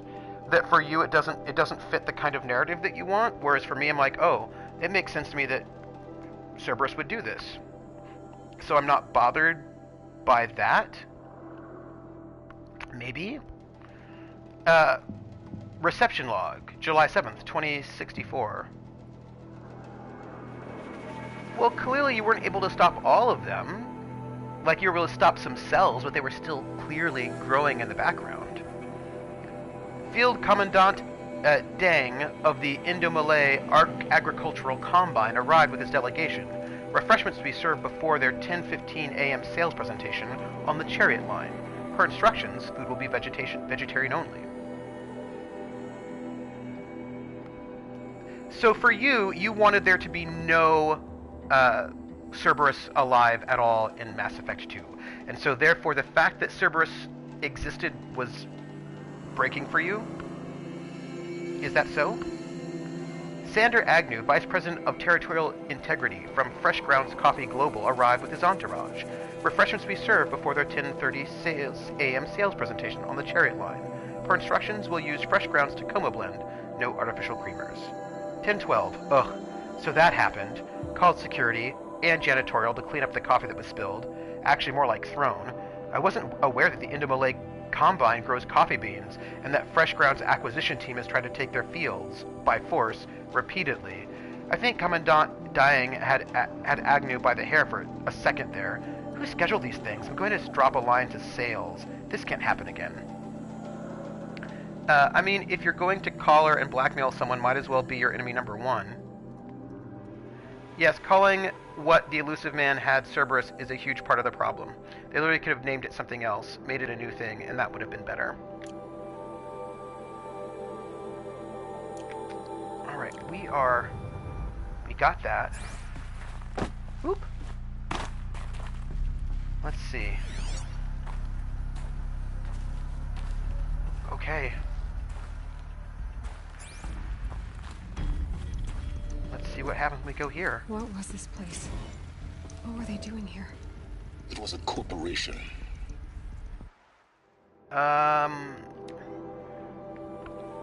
Elizabeth, but Drew Karpyshyn had a hard-on for Cerberus, made it this huge thing in the novels no one read. Elizabeth Sobek, born March 11, 2020, is an American scientist, roboticist, and engineer, widely regarded as one of the greatest minds of the 21st century. Born and raised outside of Carson City, Nevada, she enrolled at Stanford University at age 13, earning a BS in experimental physics and computer science at age 16. She completed her PhD in robotics and artificial intelligence design at Carnegie Mellon University in 2040, and joined the Faro Automated Solutions as a junior scientist the same year, rising quickly to chief scientist at the age of 22. Also, apparently expected people to read the novels and care about them instead of delivering any backstory in the game. I never read the novels. I never read any of the Mass Effect novels, or read the comic books, and I still really liked Mass Effect 2. So I think it must be... I mean, I imagine you just can't please everybody, you know what I mean? I imagine that one game can't please everyone. Every type of folk. Over the next 8 years, her green robot designs played a vital role in realizing the environmental cleanup and detoxification effects of the clawback decade, propelling FAS to the forefront of its field. In 2048, she suddenly resigned from FAS, protesting the company's pivot to automated military technologies. In 2049, she founded Miriam Technologies, a firm devoted to life-positive robotics and other technologies. Miriam has since become one of the world's largest suppliers of green robots, winning numerous awards and accolades, including the 2053 Nobel Prize for Physics and the 2056 Rachel Carson Award for Environmental Progress. Okay, but why did they choose to please a different subset of people than those they... Except that I also loved ME1. That it's not like I didn't love ME1, but loved ME2. I also was one of the people who loved ME1. And I think that maybe what happened was that they had a mixed group of people, and they didn't realize that... Not unlike a tribe. You know, that was... They made machines. Yeah, go on. I've uploaded some data files to your focus. They'll help you understand. That was data about my mom. So, I mean, I think that's the thing, that clearly... Granny, then Mom... Well, I don't know, actually. Maybe I'm some sort of clone? I think the fact that I was registered as her means that I must be some sort of clone of her in some kind of a way. Now, I know this must seem like a bizarre change in direction. I mean, we're Faro Automated Solutions, right? #1 robotics firm in the world. Why would we clear our production slate to fabricate human-operated vehicles and weapon systems, the relics of the past? All I can say at this juncture is... trust me, we will be exploiting a massive, growth opportunity by retooling and reallocating capacity according to my plan. So I will need revised projections of mass fabrication velocity across every pipeline within 36 hours. So they were making machines, then they stopped to make other kinds of weapons? Why? I mean, I liked Mass Effect. It was a little bit too power fantasy for me in a certain kind of a way. It was a little cliche for me. Like, the ending was like, I really liked it, but the ending was a little bit unsatisfying for me, ME1. It was fine. Like, the ending of Mass Effect 1 was fine, but it was a little too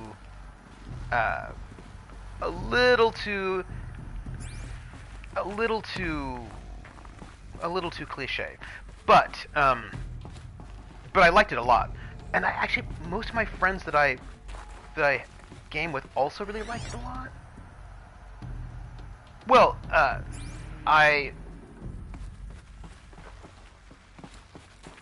think, like, the fake out, like, Shepard died, no, he's back, and now he wins, was a little bit too much for me, but it was fun. I really loved Mass Effect 1, even if that was, like, one little thing where I was like, well, that could have been better, but it was fine. I survived that. And if Shepard had died... There's no smell to it. Not even Old Death. Nothing natural.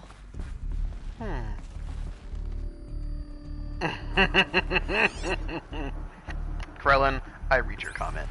Yes. But, you know, other than that, it was fine. Like, I know why they did it, because they were trying to go for a very sort of cinematic narrative ending in Mass Effect 1, and I know that people who like really narrative sort of things would really love that. I could get through. So, I mean, that wasn't my cup of tea, but I accepted it because I understand that there would be a whole population from that who are playing the game who would really like it, and it didn't bother me so much that I would, like, be mad. It was fine. It was not my preference, but and in Mass Effect 2,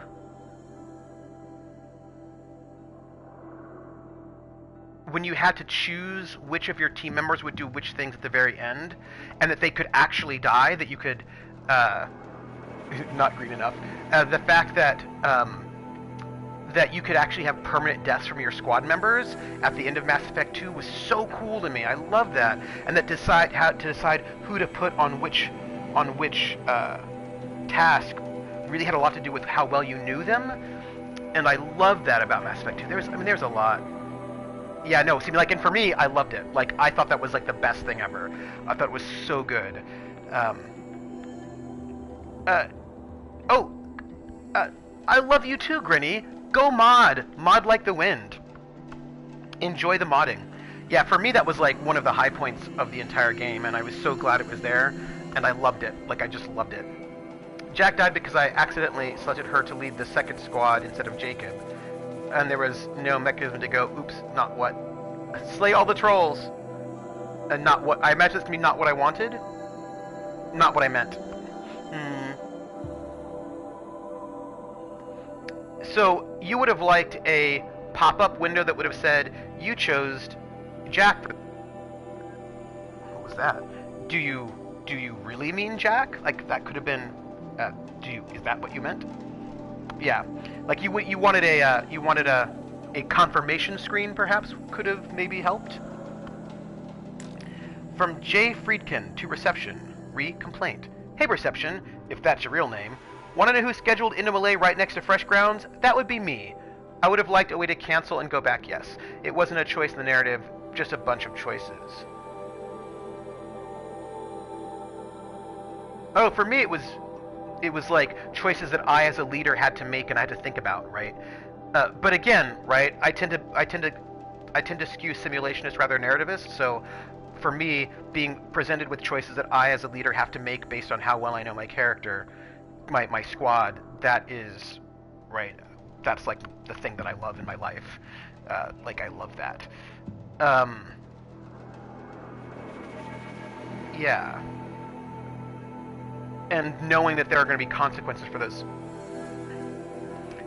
Choose now, you can't go back. It was, let's make... Oh, but I always assume that, like, for me, because I like to be immersed, I always assume that all my choices you can't go back on, always. So that's always my assumption anyway. And I mean, I don't think I would have liked a pop-up screen, but I think I would have, just because it would have been a little bit less immersive for me, but I also would have been fine had there been a pop-up screen, a pop-up confirmation screen.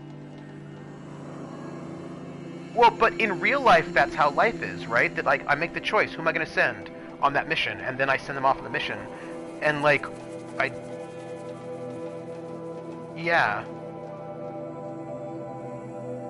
Hey, Levi! What? What, Krellin? What? What?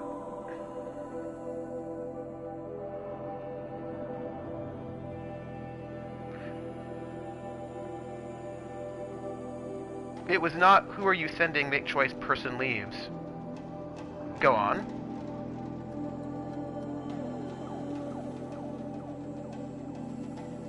It was, who's going to do this thing? Okay, who is doing this other thing?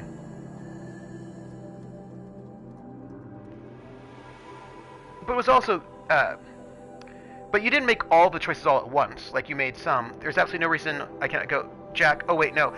Right, I get it, you wanted a confirmation screen, and I think to please players like you, they probably should have had a confirmation screen. And then you would have... No, because I don't think you did, because I think the choice with Legion, that I think happened later, right? You had an initial set of like one or two choices, and then you moved on forward some, and then you had the choice about the hacking thing, right? I think that happened later, so I don't think you made all of the choices all at once. I think there were a couple of...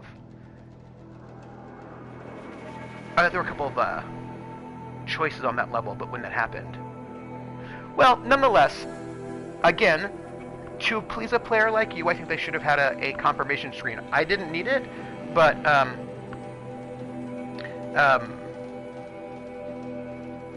well, I suppose that's good planning. But as I'm saying, to please a player like you, they should have given a confirmation choice, right? And then you could have been happy. You could have been like, let me choose. No, let me change my mind. Wait, let me change my mind. Wait, no, that's not what I meant. Right, and then you could have had it.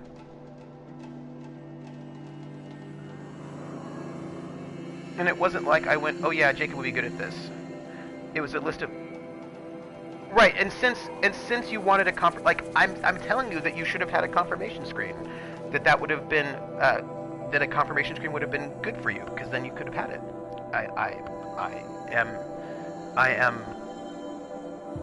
pleasing. I am agreeing with your desire. Well, you didn't say that, but I'm agreeing with the need for a confirmation screen, so that you could have said, oh no, that was a misclick, right? I am agreeing with that. But a confirmation screen messes things up for you. But I don't mind things, like, the thing is, I don't mind things being a little bit messed up for me. Like, it's fine. I'm not... Right, and that's why the confirmation screen would have been useful, because then you could have had the double check before you did it. And I don't mind people... Like, I don't mind a game doing a little thing for other people who are not me. Like, I know that a game is not made only for me, and so if there are things that are, like, not optimal for me, then it's okay. Do you know what I mean? Like, if they'd put that confirmation screen in there, I'd been like, that's fine, because I know there are people who really, really want it, and it would have been fine. Like, I wouldn't have been bothered at all. I would have been like, oh.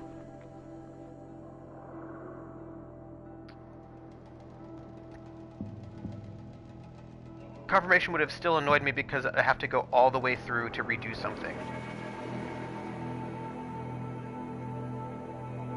Mind reading technology.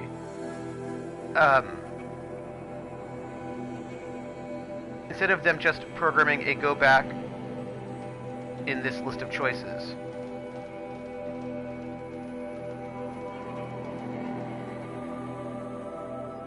Well, Krellin, whatever thing you wanted, I'm sure it would have been fine. I wish they would have given you however you wanted the UE to work, like a back button menu. If that is what you wanted, I wish you would have had it. And I'm sorry that you did not have that. Because, you know, if there's some kind of UE thing that you wanted, I don't see why you shouldn't be able to have it. You know, I mean, have the thing. Now, I will note that in this game, they do not have back mechanisms, right? Like, I mean, a lot of the games I play, you make choices and you don't get to go back. So that is what I am used to, being given conversation choices or choices and not being able to roll them back. So that is like my standard for the RPGs, that I just don't get to retake choices. But I understand that there are players for whom they really want to be able to, they want the ability to redo choices, to undo things. And if that's like, I think that that's one of the things that's very easy. Give the player the choice to do back buttons, and I won't take what they can, and then both people get to have what they want, and it's fine. You know, then everybody gets what they want.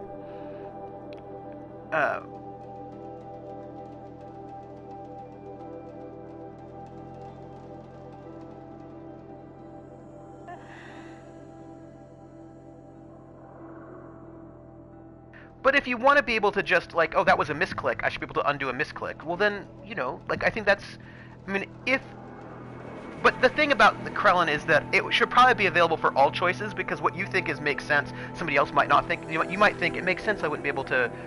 I mean, already we have a disagreement about what makes sense, right? Like, I think it makes sense that Cerberus would want to take my body, right? And you don't think it does make sense. And since there's a difference of opinion about what makes sense to take back or not take back, I think that it would, for people who want take-backsies, then probably all choices should have take-backsies available to them. And if you don't think it makes sense, then you don't avail yourselves of it, right? Or if you don't want to, right? Since people will have different, you know, good faith, different disagreements about what makes sense to take back and what not, just give people the ability to take back all choices, any choice. And if they want to, then they can. If they don't want to, then they don't have to. So then everybody has the ability to do that. Want to know why? After that little hair-pulling incident, both sides increased their bids by 40%. I'll explain, because your receptionist brain probably requires it. Those two sides are fighting. And what do we sell? That's right, combat machines. Given who Cerberus is in ME3, it makes sense they want Shepard. Cerberus being who they are in ME2 doesn't make sense given Cerberus in ME1. Right, and so basically, since people disagree on things about in terms of what makes sense, since that's subjective, then I just think give people, I mean, this way you would have had the choices that you wanted, right? If you had the ability to undo any choice in ME2, then you could have had that. And I think that why shouldn't you have that option if you wanted it? I feel like that's what you should have had. And I am sad that you did not have the choice to undo whatever choices you wanted. What do we sell? That's right, combat machines. We want them to hate each other, so they'll try to fight each other with what? That's right again, combat machines, which they will pay us a lot of money for. So I suggest you go back to serving coffee with a blank smile and let me do my much more complicated job. Thanks a bunch, Mr. Friedkin, to you. Never mind. Read the Zero Dawn lore. I just finished reading it. No, but I mean, I think that I'm wanting you to get what you want. Right? Like, I would like you to have had the ability to undo any choice that felt like it made sense to you. And I am sorry that you did not have that option. Okay. I'm sorry you didn't get what you want in the game.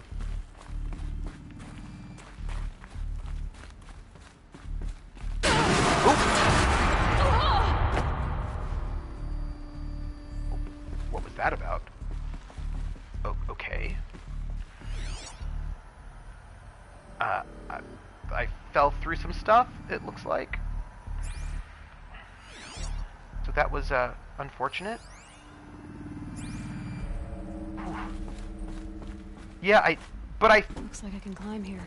I did fall down. That was, you know, a little scary.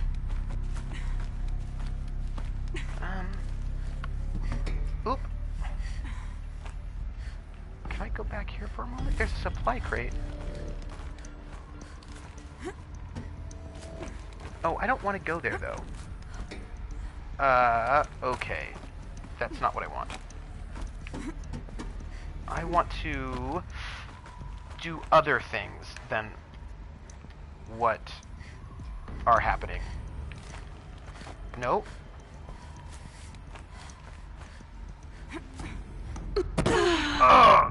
I just died. Everybody, I just died. I died. I died in the climbing. This is me falling down.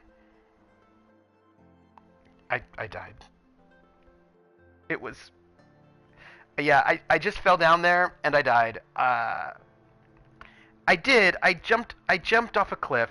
I didn't mean to jump off a cliff, but I did. And it was unfortunate, but it was my first death, and I did it myself. But what I want to do is use that as a ramp to get back up. Yeah, I want to go down here though, because I want to see what this does. Welcome to Faro Automated Solutions, where all the problems of tomorrow are being solved today. With over 25,000 human employees based in nations and corporate holdings across... Alright, I read that. It's fine. There wasn't anything particularly exciting at that moment. Looks like I can climb here. Okay, we're going back up to the climb. I just died. I just killed myself, and it was super embarrassing. What is a corporate holding? Oh. Pharaoh's world had non-human citizens. Ooh. I will... Because... Ah. Oh, well, they may not have been citizens, though. Right? Because... I don't... They might not have been citizens. Slaves, for example, are not citizens. So... it could have been that they had robot employees. Right, but they may not be citizens. The robots could be employees. But in the future, you might not in order to seem like, I imagine you might have euphemisms if you know. Right? This is what I mean. I'm just saying, if I had some kind of system, this is what I mean, right? If you have a system of slavery, if you're enslaving robots, then maybe you don't want it to seem like you're enslaving robots, and so you use euphemisms. You're like, they're employees, because then it doesn't seem as creepy. Right, yeah. Right, you're like, oh no, I just feel like today's...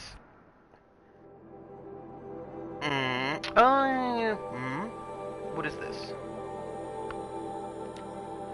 Prisoners with jobs. For example, we rarely call prison labor slave labor. You know, I'm just saying that people like to use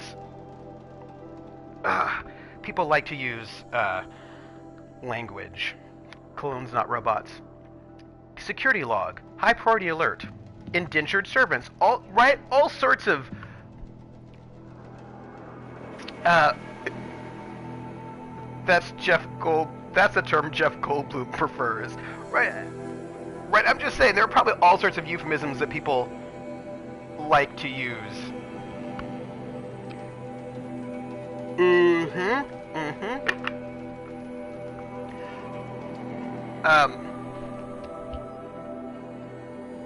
It is because you can get out of indentured servitude.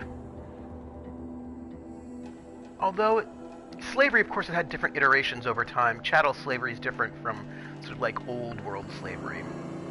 But again, right? Like functionally, there are many similarities. Yeah, that is also true, Krellin. Automatic log note. All non-essential systems have entered hibernation.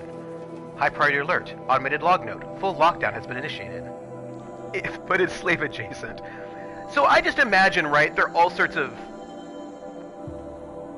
language usages. Yeah.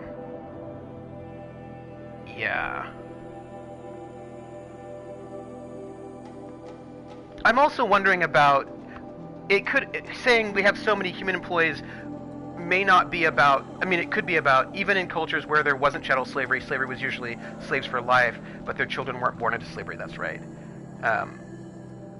And also sometimes you could buy your way out of slavery, or, right, yeah. Still be indentured servants for, this is correct. High priority alert. Due to the increasing frequency of violent protests targeting the campus, the security of FAS employees can no longer be guaranteed. Therefore, we have taken the difficult decision to shutter this facility indefinitely. Staff will be briefed on a block-by-block basis regarding proper procedure for archiving and/or disposal of project-related data and materials. HiSec and a crisis team will then conduct exit review before all areas are locked down. Priority message to all staff in E and F blocks. Treat the current lockdown situation as an exercise, but do not attempt to release the hatches or otherwise exit the building. A reminder that while HiSec personnel remain committed to employee safety during the current unfortunate events, personal firearms must be relinquished when presenting for Identiscan. Yeah, this is like 350,000 years post-apocalypse. Do you have some candy called Sour Jacks? We have a lot of sour things, but I don't know if we have Sour Jacks. We have sour bears, sour worms, sour gummy bears, sour gummy worms, sour... We have a lot of sour things. I don't think we have Sour Jacks, though. Not that I know of.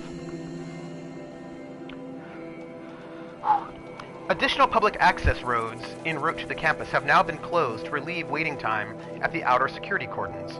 HiSec reminds all staff that the campus remains off-limits to the public. Sour Patch Kids, that's a good one.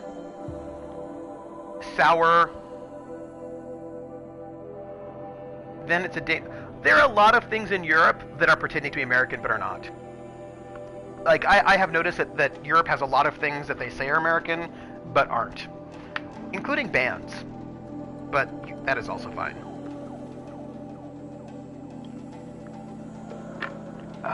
Following recent campus security issues, all staff are reminded that presenting for Identiscan and displaying your security badge prominently at all times for image analytics are both mandatory.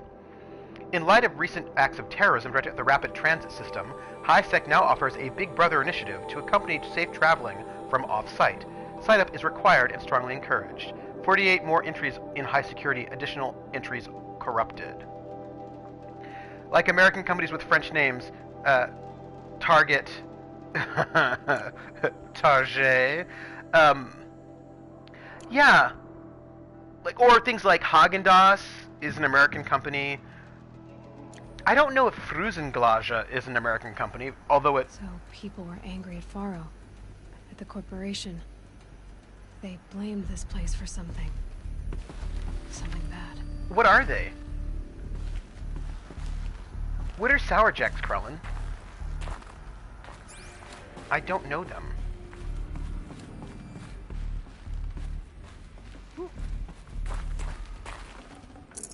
I'd have to ditch something. Really? What kind of sour candy? Is it a gummy candy? Ooh, health.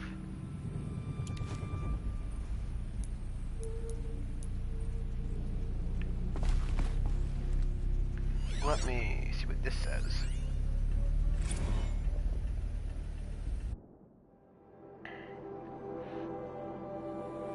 I don't recall ever seeing that package or candy that looks like that. Maybe they sell more in Europe than here? Maybe. I just ate some of the watermelon type. They claim to be soft and chewy, so probably gummy? Although they could be one of those, could be gummy, but it could be soft and chewy, could also be like, that, you know, that stuff that's weirdly, like, I mean, I think Starburst are described as soft and chewy. I saw a thing about how Worcestershire sauce is made, and they said more is sold in the United States than anywhere. Oh. Oh, when I was in England, I saw all sorts of, like, pickle relish that, like, I have never seen in the United States. They're like, American pickle relish. I was like, why is that red? Weird. Yeah. And I would get, like, you know, when I was Europe, I'd get, like, American stuff that I was like, that is not American. I don't know what that is, but alright. Like the amazing, American pizza that I had when I was in Italy. And American pizza is Italian pizza with French fries and hot dogs on it. And, you know, I've never seen that in the United States, but I was tickled by it. I mean, I just thought it was funny. I was like, we don't eat this in the United States, but that's cool. You know, I will have some. Yeah, so I'm always fascinated by that sort of stuff. From Ted Faro to Paula Vasara, subject Spiritual Summit. Paula, recent events have sharpened my perspective, and I think that I, and FAS in general, have been neglecting the spiritual side of things.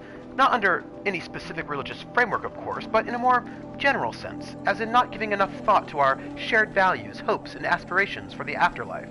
That's weird. I'd like you to reach out to the religious leaders of every stripe with the intention of scheduling a conference soon. Very soon. I'll have more thoughts about the agenda later, but for now, let's put out some feelers and see if we can lock something in. Make it a big tent. No kooks, but anyone with credible audience. Let's go deluxe. We'll make it clear we'll spare no expense. I have a candy shop that sells a big selection of American sweets. I thought everything in America had freedom fries. You know, maybe that's true. All the freedom fries.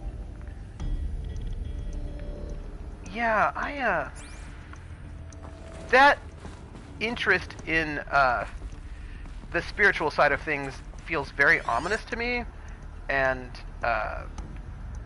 bad.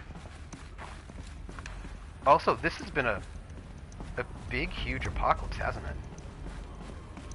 Like, a big one.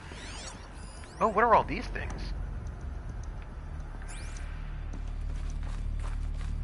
Okay.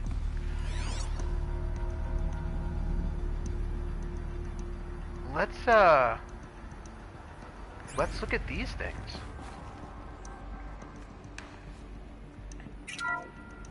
I tried the some. The ACA-3 Scarab combines conventional and information warfare capabilities in one package. Designed for high-speed, all-terrain reconnaissance. It boasts the world's highest survivability rating of any Scout-class autonomous agent.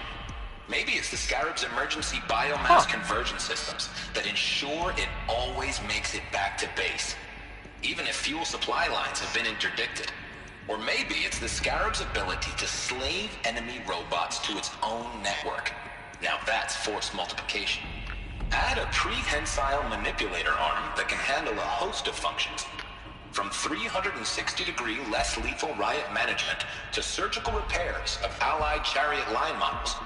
And you've got the workhorse of any cutting-edge peacekeeping fleet. The Corruptor. Wait a minute. Slave enemy robots to its own network. It sounds like Hold it's on. talking about how it corrupts machines. Let me... Where's my... I have a phone. Oh, I think my phone might be here. Hold on. Let me see if I can pull up what one of these things look like. Maybe. It could be. Let's see. Alright. I'm going to look up these Sour Jacks, because maybe I have seen them. Let's see. What is this? Oh, that was, let's see, Sour Jacks candy. Huh. I don't think I've ever had one before. They're definitely gummy candies. They just look like some sort of generic gummy candy. They look like Sour Patch Kids. Yeah, they look like Sour Patch Kids, but like a different product. Huh. Do all of these things activate the same message? Let's see. The BOR-7 Horus. Imagine your complete engagement ecosystem comprehensively managed by a high-speed learning machine network. Whether your need is to replace battlefield losses or intensify force projection, the Horus's onboard manufacturing capabilities mean you'll never get stuck waiting for the next arms delivery. Simply redefine your force parameters, and the Horus will fabricate additional units to fill the ranks for an affordable per-unit licensing fee. Meanwhile, the biomass conversion systems of other chariot line models allow them to keep the Horus fueled, repaired, and ready. This is how we got to where we're at. Its operational tolerances beyond that of any competing Titan-class platform. That's the Horus advantage. Always regulating, always ready. The future of automated warfare made real today. The Metal Devil. So these were Faro machines too. Huh. Manufacturing capabilities. They can make more of themselves. Then how would you ever stop them? Yeah, that seems like a problem. It seems like they didn't think these things through. Yeah, I don't think I've ever had one, though. The FSP-5 Kopesh provides a one-size-fits-all solution to main battle force capability. Metamaterial construction delivers unmatched recoil dampening, allowing you to field any weapon package that conforms to your budget needs and it's not a conflict supermarket exactly, profile. Patented biomass conversion systems allow extended emergency operations with minimal environmental impact. Multilinear target processing provides simultaneous real-time threat analysis and legal review for autonomous domestic operations. Or control can be slaved to the swarm's neural network for weapons-free force application. Either way, when it's time to call out the big guns, it's time to call Kopesh. The Deathbringer. So this was the heavy hitter. Main battle force indeed. Yeah, our pharmacies will have drugs, but then they'll also have things like candy and Band-Aids and notebooks and weapons-free for application. Kill all of the things. Like, we're gonna kill all the things. So usually I would say usually. The difference between a supermarket and a drugstore is that... Looks like the way up. What's left of it.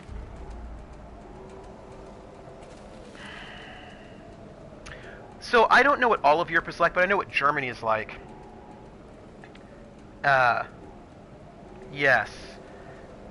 So, Ice Bunny, we have supermarkets which will have huge selections of food, right? You go to the supermarket to get all of your selections of food, and they'll usually have smaller selections of non-food items. And then, if it's like a super, super huge one, yeah, right? But then a drugstore, in a drugstore or a pharmacy, they'll have a pharmacy, and like a drugstore will have a pharmacy, and it'll probably have some food, but not a lot of food. Like they won't have, for example, fresh vegetables, fresh fruit. They'll probably have like a small selection of cereal, yeah, notebooks, candies, cleaning supplies, usually like cleaning supplies, makeup. I'm trying to think of what the Rite Aid has. They have makeup, toothpaste, deodorant, shampoos, condition, like hair care stuff. They'll have hair care, shaving stuff, makeup, things like photo labs. Yep, that's a good one. They'll have photo labs. They'll have batteries. They'll have notebooks. They'll usually have a selection of magazines, passport photos. Yep. Cleaning supplies, mops. They might have things like, they might have like a really small automotive section. Usually they do. Not the Rite Aid, but the CVS has a photo lab. Like you can still turn in photos at the CVS. The Rite Aid doesn't have one, but the CVS does. They'll usually have like watches.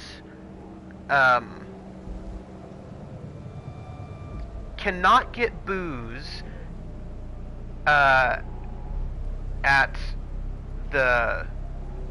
here in Massachusetts. So that's because they have different alcohol laws. You might be able to get alcohol in drugstores in California, but I don't know about Massachusetts. Oh, you can usually get cigarettes. You can usually get cigarettes at the drugstore. Although Rite Aid stopped selling cigarettes completely. Yeah, right. I think in California you can get alcohol, but you can't in Massachusetts because you have to go to a government store. Yeah, and then... Oh, that's right, and digital photo prints, yeah. And then, what else do they usually have? They'll usually have, like, weird, like, random t-shirts sometimes, or, they'll get, like... Well, remember, Ice Bunny, we had Prohibition, so we have different, state-by-state different laws about how alcohol can be sold. And actually county-by-county laws. There's still counties in the U.S. where you can't sell alcohol at all, where alcohol cannot be bought and sold. Yeah. It is weird to explain American things to non-Americans, because, you know, we are very definitely a place. We are very definitely a place. Maybe a long way up. Frozen metal most of the way. Not making this easy, Dr. Sobek. That's okay. We'll make it. Yeah, there's still places where you can't echo shell. Yeah, there's still places where you cannot. Let's bring to the cigarettes, but both is taking. You know, you say this, but Ice Bunny, it's not like Europe does not have regulations. In Germany, for example, they have regulations about what can and cannot be in beer, and what can and cannot be in chocolate, and what can and cannot be in food. Like, you have very intense food regulations in Germany, Switzerland, and Austria. I don't know about Denmark. And, you know, and also quite proud of it. That's right, in Germany you can't go shopping on Sunday. And when I lived in Germany, because I lived in Germany a while ago, but when I lived in Germany, you were also not able to go shopping in Germany after 2 o'clock on Saturdays or 6 o'clock during the week, because that was Germany. like every place has its own thing.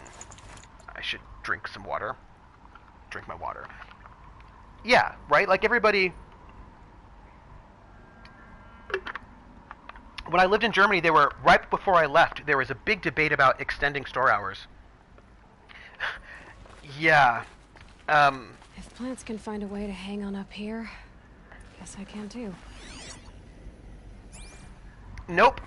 In Germany, when I was there, the store hour laws had everything shut at 6 o'clock during the week. And,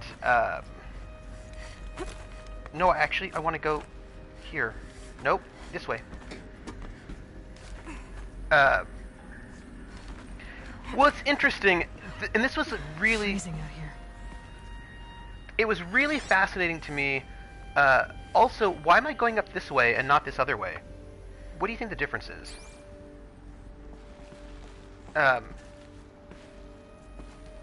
And Germany did extend the opening hours, so now it's 4 o'clock on Saturday, and 4 o'clock on Saturday, and I think 8 o'clock during the week now.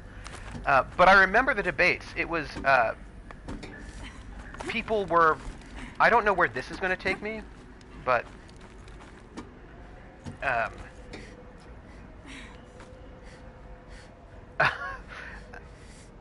so what do you think is no? See, the thing is, I really wonder if I'm missing out something. I've got bad FOMO.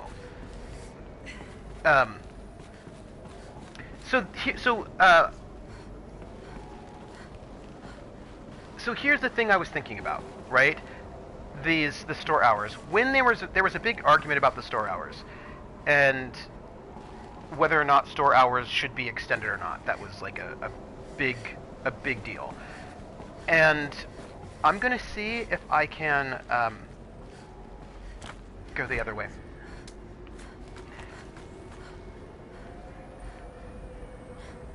Can I?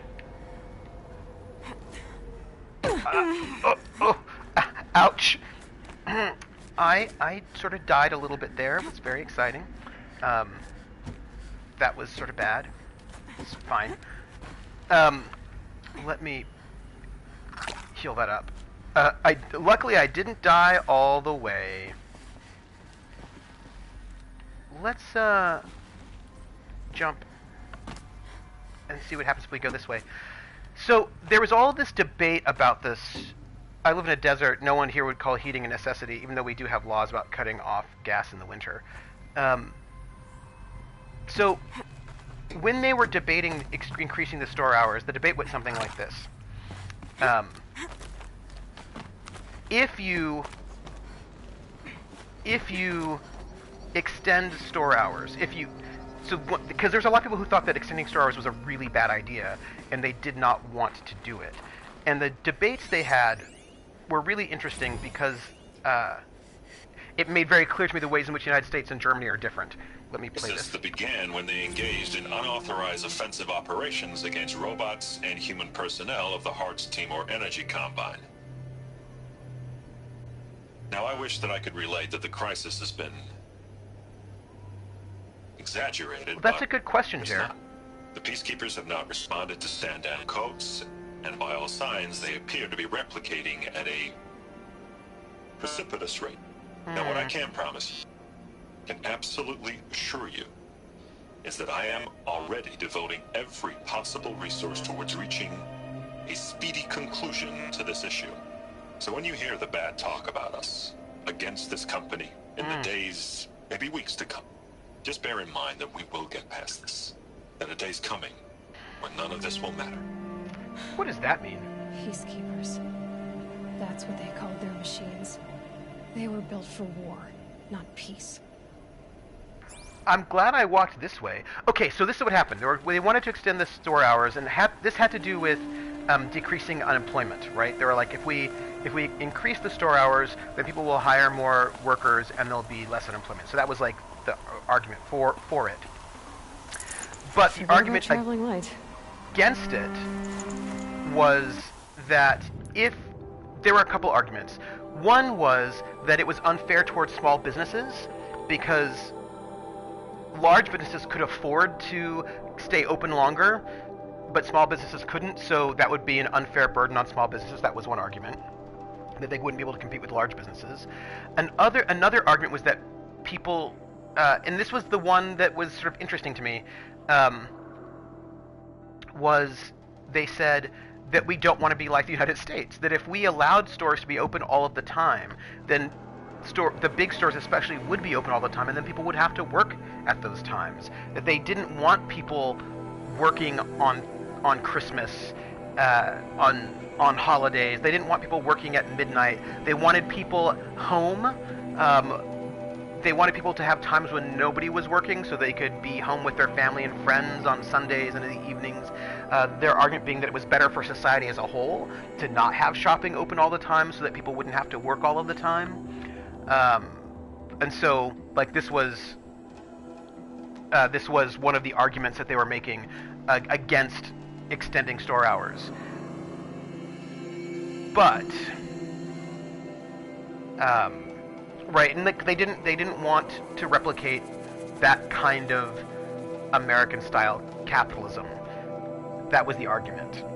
Now, part of the impact I found with the reduced store hours was, like, one, it's not true that nothing was open after 6 p.m. during the week, after 2 p.m. on Saturdays, and not open on Sundays. Restaurants were open.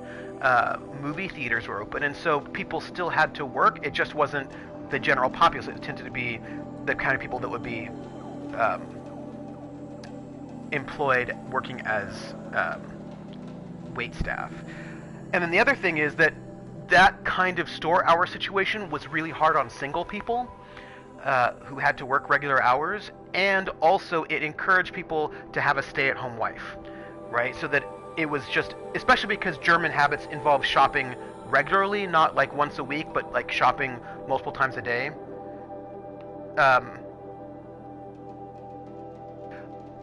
Retail is usually people who work in retail go do an apprenticeship in order to specialize in the kind of retail they do. So retail does have is quite, like, retail is a what's that word? A job that people train for, right? So yes, I would say so. But I will just say it was hard. Oh, I was trying to get rid of chill water. Trade. Thank you, Critwitch. That was the word I was looking for. That was the word I was looking for. It's a trade in Germany. Yeah, so, but in the end, I've always experienced that Germans need to complain and whine and cry. Everybody complains and whines and cries, don't they? Everybody does in their own way. It's like IT in India. Yeah, so, you know, it was, and they stand in line and do it. Okay, we're going a whole different way than we did before. I don't know where this is going to take us. I'm a little concerned. Okay.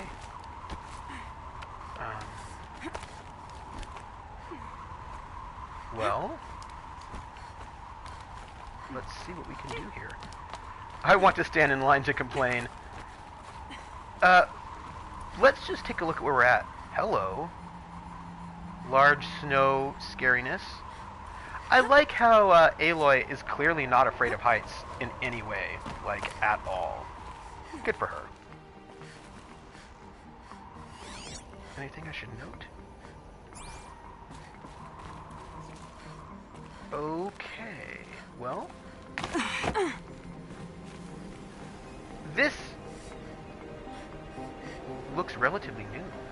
I want to know too, right? How did they stand? How did they?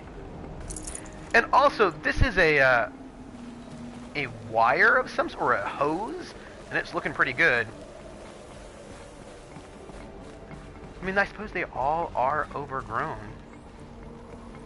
Well, here we go, my friends. We're gonna jump. Jump! Don't die! I just didn't want to die. That was my goal for that one. Oh, you know, I think one of the reasons why some of these structures exist is because they're being maintained by the robots. Right? Like some of them are being maintained by robots. From Gordon Nakata to Gina Zierman, all hands on deck. I remember when they got the Euro, midnight they stood in line to change the marks to Euro, but the complaining was big. Trooper, you should see someone about your propensity to... I really should see someone about my propensity to jump off cliffs. It's clearly a problem. It is clearly a problem. It'd be cool if some of them were maintained by clearly malfunctioning robots. That would be cool. Well, of course they were complaining. I mean, you know, it wasn't just the Germans. The British complained. Lots of people complained about leaving the Italians complained. Lots of folk complained about moving over to the Euro because they all like their individual currency. It was like a big deal. Gina, ever hear? I mean, you're not even a skeleton hobo in this game, so I know, but yeah. Also, feature tech, so maybe nanofibers and maybe. I mean, because clearly some things did not survive at all. Like you look at some of the structures, and they're just some skeletal remains of buildings.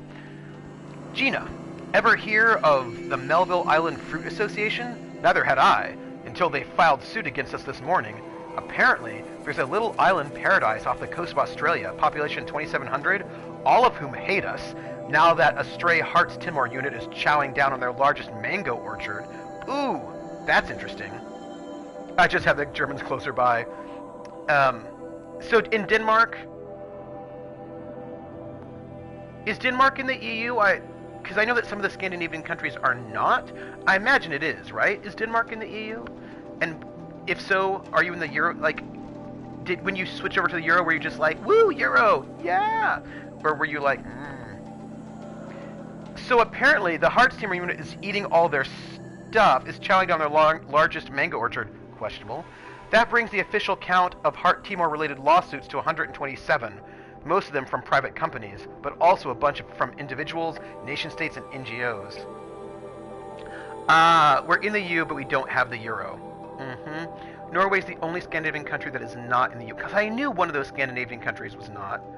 Because they don't want to share their oil. Well, that makes sense.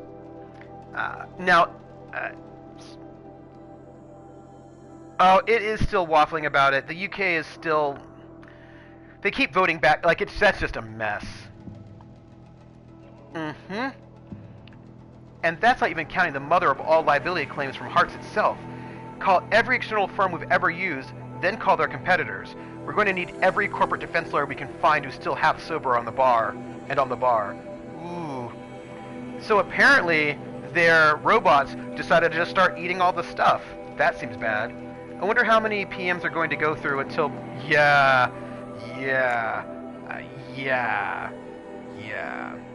Ice Bunny, do you draw a distinction between Scandinavian and Nordic? Oh, that's an interesting question. Let's,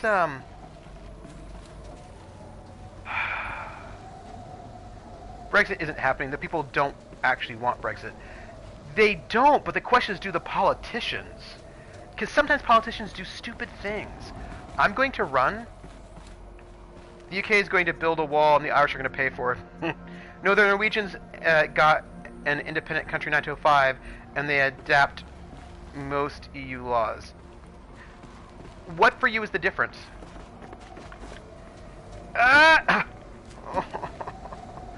Sometimes understatement of the century award. Thank you very much.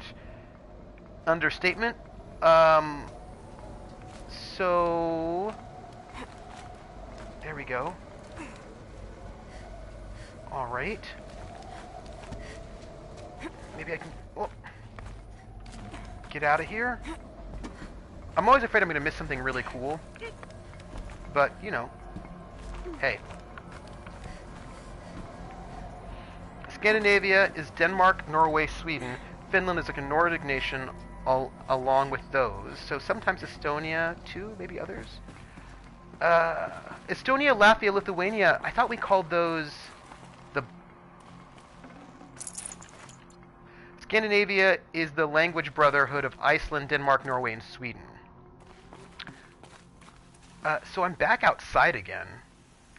You know, there's more than one way we can travel, and I don't know which ones are the ways that I should be going. You know? Poor Iceland. Poor Iceland. What was I was thinking about Iceland for a reason. Why was that?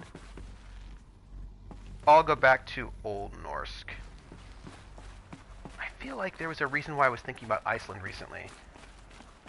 Something interesting? Political? Maybe? I would like... Should have brought a cart. So it looks like this company created... Oh. I don't think that was it, but now I'm very excited about that. That excites me a whole lot, actually.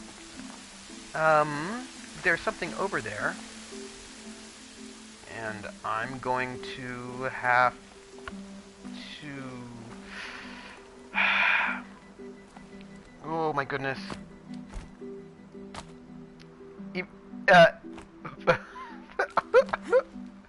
There we go. Norden is Norway, Denmark. Sweden and Finland because we are the north of Europe. Okay, people. Everyone knows that the only valid pizza has burger and hot.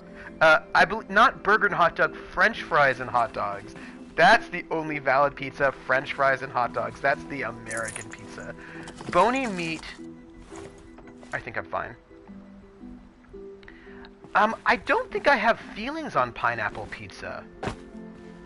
Right, yeah, that's right. You gotta get it right, Levi. French fries and hot dogs. It's French fries and hot dogs. For heaven's sakes. You want to get the real American-style pizza out there. Yeah, I don't think I actually have feelings about pineapple on pizza. I think is not Nordic. I just don't think I have feelings about that. Oh. Huh. I imagine...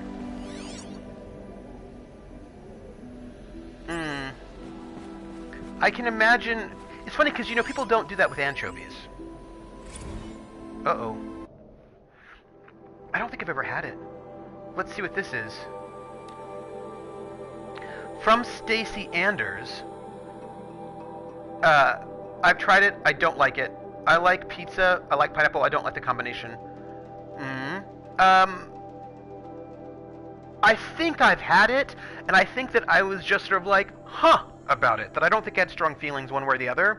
I don't think I was like, I love it, or I hate it. I think it was like, huh, that's a thing. And then I think I just moved on. This is from Stacey Anders to Robert Rescher. Subject, Dolphin Vid. Bob. Pineapple belongs in cake. Another problem to add to our big steaming pile. Apparently a fisherman in the Banda Sea captured video of a Hearts Timor Horus unit refueling via biomatter conversion along the shoreline of Pulau Water on a pod of endangered dolphins, no less. Quite possibly the last of their kind. Not to get graphic, but it looks like what happens inside a blender, as if the robot was whipping up a big pink swirling milkshake of dolphin chum. Our suppression team has scrubbed it from 43 networks, but it's still propagating, so it's only a matter of time before it goes viral. A prepared statement feels grossly insufficient. Any suggestions? This one's a real stinker. Ooh, so I'm concerned that the robots start eating people. That Silent Green is people. This is my concern. At least the chill's gonna keep me alert. I feel like this is bad, everyone. I feel like this is... Way up. All it takes is a few good handholds. There is non-robotic life now, but I wonder how long it took for that to happen. Right. Made it. Wonder what we'll find. Oh. Hey. We're going to the Pharaoh office. Okay. Yeah, like, how long did it take for... And then also, there's not a lot of people, right? There are not a lot of human beings at this point in time. So what if... that's also a thing? what if... I have some questions and some concerns about this robot apocalypse. It does not seem like it was good. I'm murdering them because they keep trying to kill me. Which is rude. I also wonder... But I suppose let's see, I need 40 chill water. I think maybe we don't know. You know what I mean? Maybe we feel like we're not in danger, maybe we feel we're on the upswing. I'm going to destroy some resources right now. I don't know what it is that I'm going to destroy. Something resources. Let's disassemble that. Let's disassemble that. Let's disassemble...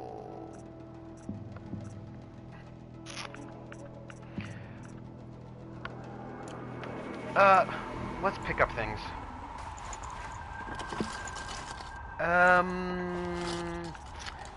4 metal vessels, 4 echo shells.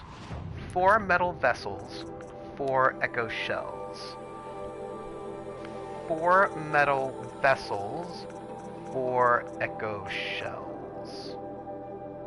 Let's get rid of 5 of those. And then some metal vessels. Let's get rid of 5 of those. Boom. Alright. Aren't pandas super... Which one is... Johnny 5 is alive! Which one is more endangered? Is it pandas or koalas? Can Which my one... focus show me anything? Data storage. With 6% power remaining. All data has been erased from this device. Do you wish to deploy either privileges to recover purged data? Because they don't like having sex, right? I do. That's the thing? Pandas don't like having sex? Okay. Let's,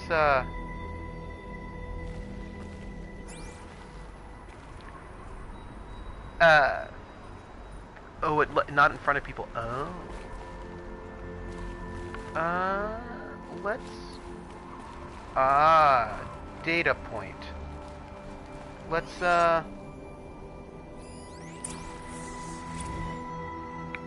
Oh! Elizabeth, good to, Oh my goodness.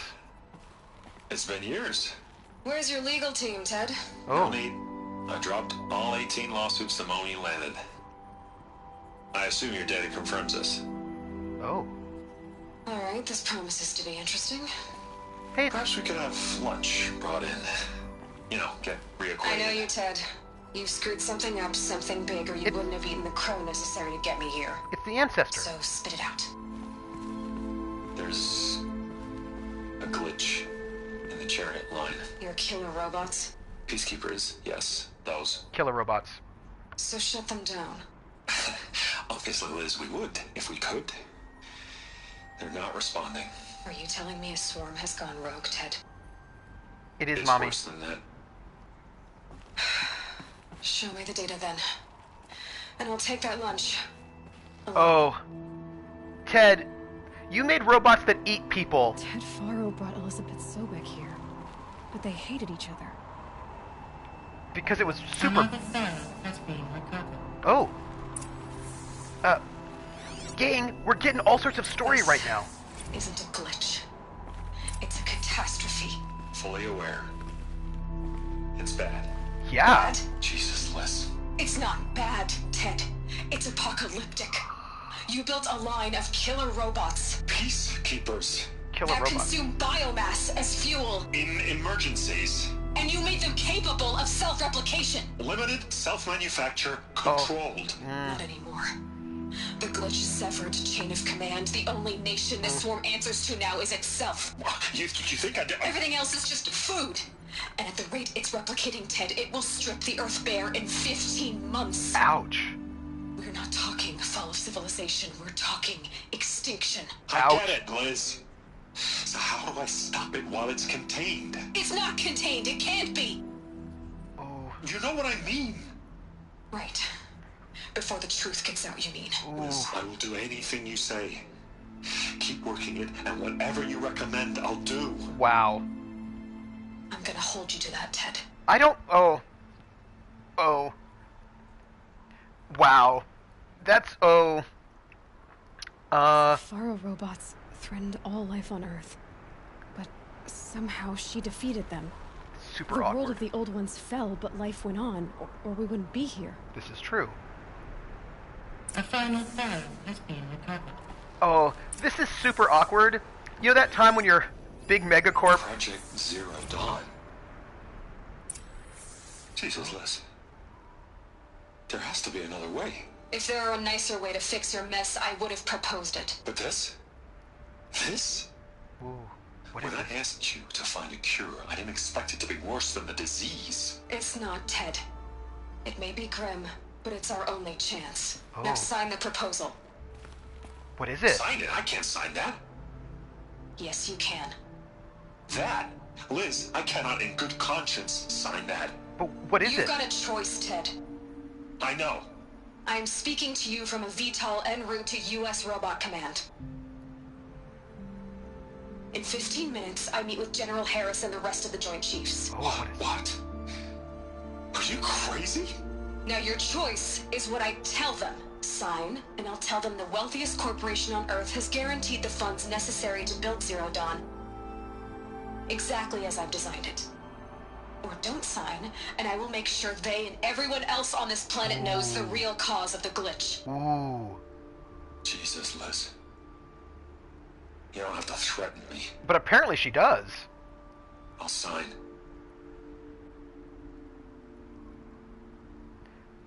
I feel like Pharaoh had a lot Look of money. on the bright side, Ted. Yeah. From here on out, you get to do what you've always been good at. Footing the bill while others get their hands dirty. I feel like this God, Zero forgive me. Dawn thing seems bad. Oh, What made her solution so terrible? just... What did she do to stop the robots? I feel like... Executive access detected. Express lift opened. So... I feel like it involved everybody being dead. Also, I want to climb up there. I realize there's an elevator we can take, but I want to see what's up this way, and I hope that I will not die in the process of figuring that out. Because who wants to die? Apparently me. Because apparently that's what I do. Is Zero Dawn not the Forbidden Zone? I'm gonna try not to fall, but I feel like you might have all met me before, and you might all realize that I really like jumping off of things. For your information, there are estimated to be 5 to 10 times as many koalas as... Oh, wow. Wow.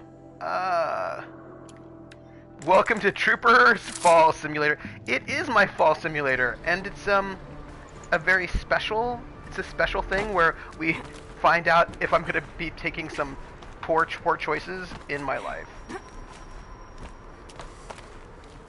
Oh, hey. Ooh. 1 to 2K. Oh my gosh. There's only 1 to 2K pandas left? That's... Okay, this is my guess. My guess is that there's going to be some sort of, situation...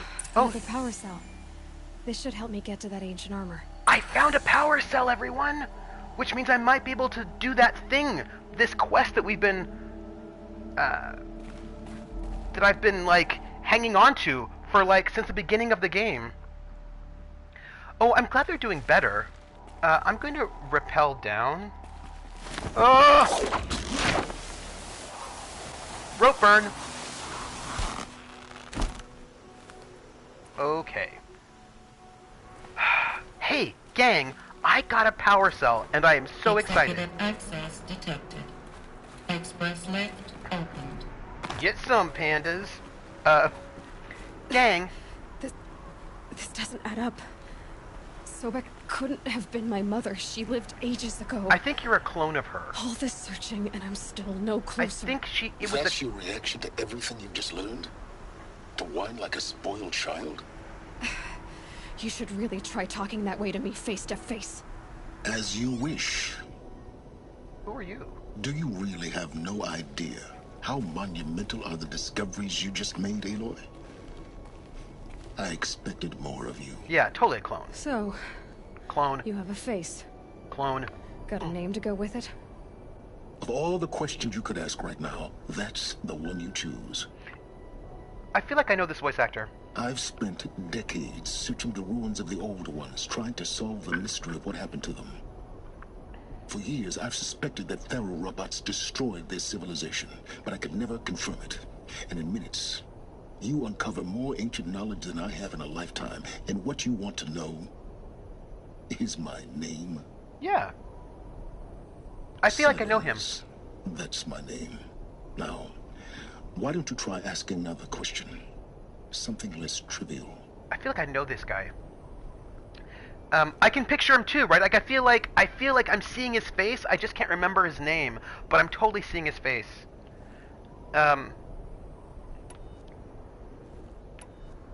Lance Reddick. Thank you, Krellin. Thank you, Krellin. I was like, yes. I'm gonna say you don't understand because I feel like she's kind of emotional about her mom right now. You have no idea what I've been through. How hard it's been.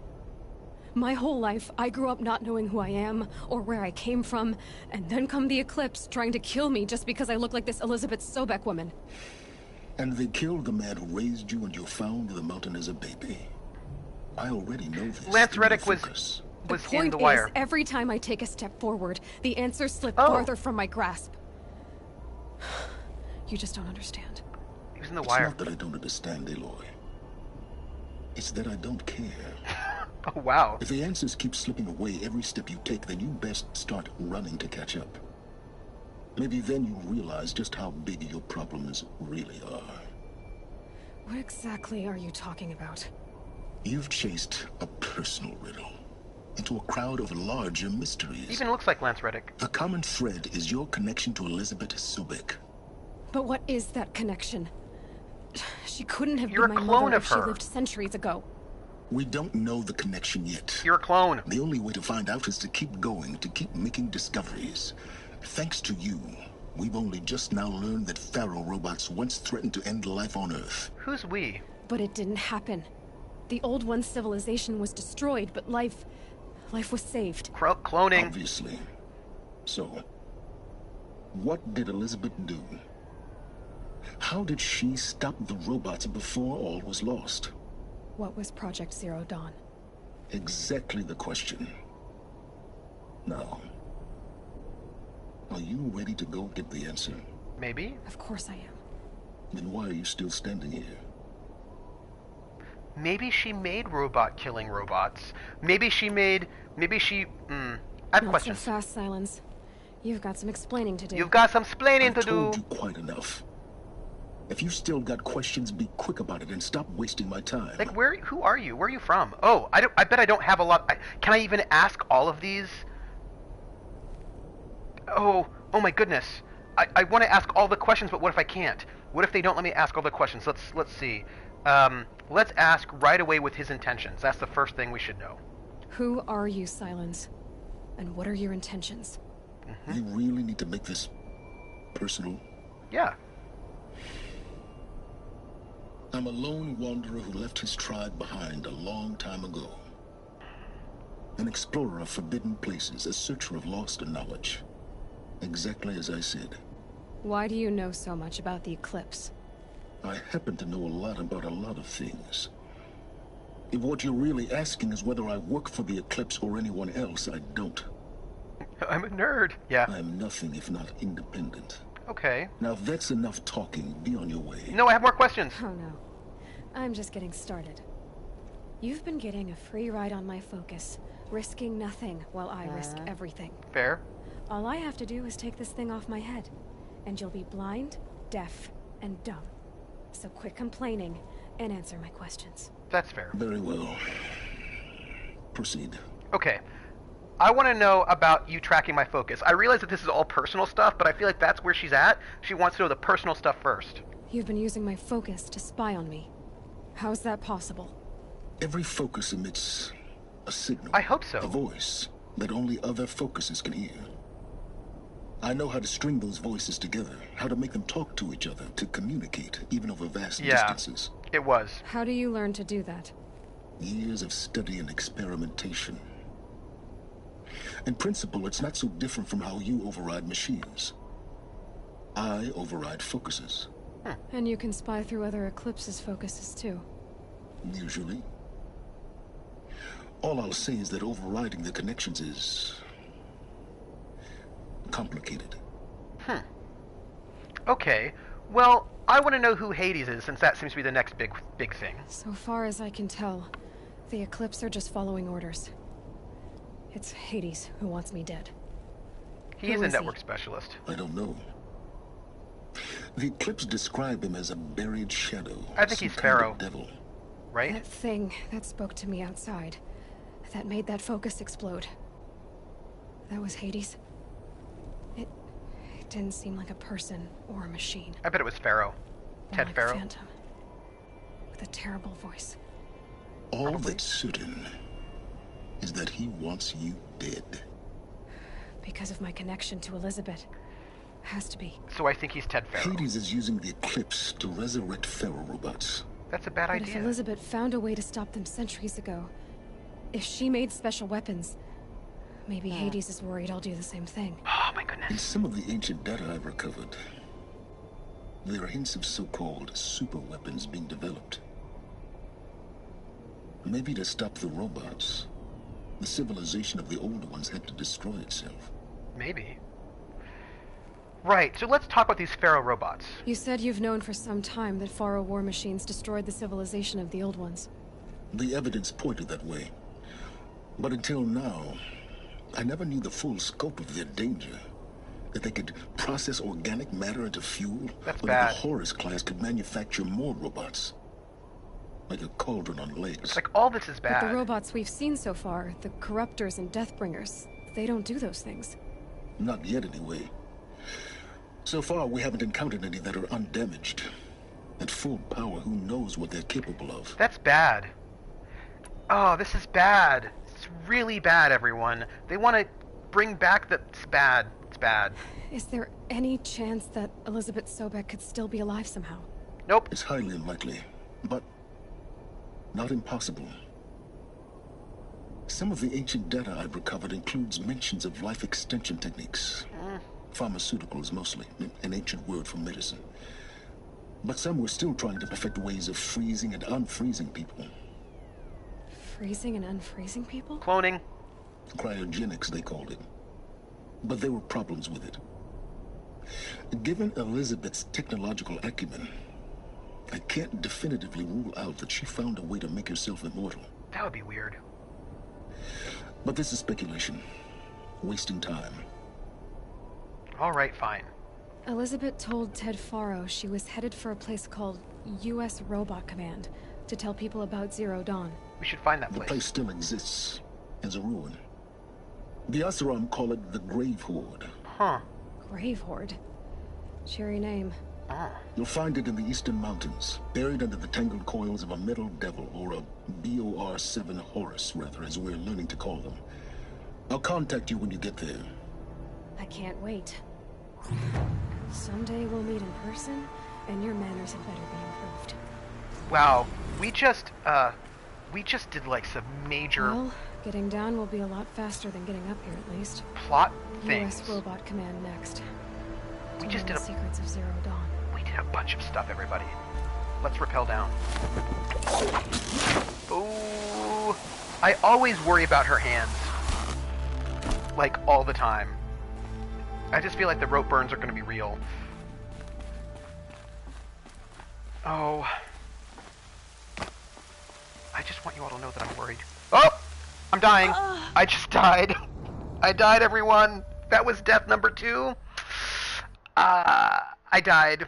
I died by jumping off of something heavy. I just want you to know that that was me. dying in an epic way. So let's try that again. Oh, I bet her calluses are so epic that I don't even know what to say. It's like, I bet it's really bad. I know I should probably just stop dying epically. That's probably what I should do. Let's try not dying this time. Let's try actually... Nope. See, this is where I'm gonna die, right here. Oh! Okay. I didn't die that time, so that was good. Do you see how I almost died yet again? What is in there? Oh, fatty meat! Sorry, that's fatty meat, and I really need some fatty meat in my life. So I'm gonna just, get rid of some non-fatty meat so that I can have fatty meat. It is... these deaths are Sierra deaths. You know, but I feel like if she had... Whoops! You walked off the stairs. Yeah, that is fair. That is fair. Let's, Oh, you know what I might be able to do? I might be able... Let's just do... I've got a bunch of these. This fire kiln root. I'm going to disassemble all of those. I'm gonna take the fatty meat. Because I think that I need to make potions. Hey, I need all of the fatty meat in my life. That is just a true statement. And I'm going to make a health boost potion like a boss. Alright. I've got a skill point. That's cool. Let's get out of here. Let's figure out the best way down and not die. Oh, here we go. Oh. Okay. Here we go. Don't die. Lots of calluses. Oh. Pleasant. We are going to just, behold the next test. I need all of the fatty meat. Like, you don't even know. I feel like I just don't even have enough fatty meat in my life. Oh, hey, little rat. I missed it. Oh, well. Maybe they don't know. That might be one of the problems, you know? That they have actually no idea how ropes and gravity work. Should have brought a cart. I don't need it. I don't need tiny meat. I need fatty meat. Let's see. Here we are. They want us to go this way, it looks. So we'll do it. But what's over here? Just gonna give a quick look to see what's happening in this direction, because I'm curious. Anything super interesting? It's not that they don't know, they just don't care. Yeah, and a horse, my Kingdom 4 horse, to carry all this useless stuff. Oh, you're making me think about all those games where if you have a horse, you can carry more stuff. And then I'm super happy for all of the stuff. Alright, we're gonna go this way back again.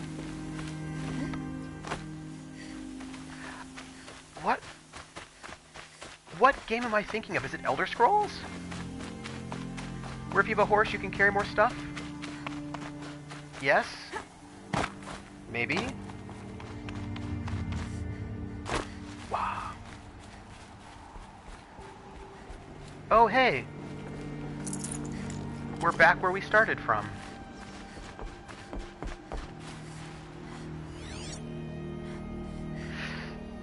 Yeah. And I also think that my Timmy... Oh, I would hoard all of the things. Like, this is... There should probably be a Marie Kondo intervention where we talk about my desire to have lots and lots of... Ooh. I want that. I'm going to get it. Let's, sell this. I realize you want me to stay hydrated. I understand that. let me just... Yeah, it is 3:30, which means I'm gonna go. I just want to get myself back out to civilization. I think hoarding might bring me joy. Oh, you know what? My horse is done. I no longer have my horse. I'm sad about it. No, wait. There's my horse. Hey, Timmy. Look, right over there waiting for me. It's Timmy. Do I get... See, that's what's nice about... Oh, no. No, no. Oh, hey, guess what? These are not my friends, everyone. Okay.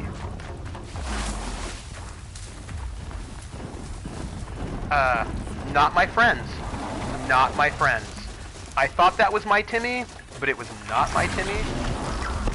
Okay. This is not what I want. Oh. Yeah, I'm gonna need another Timmy, and apparently,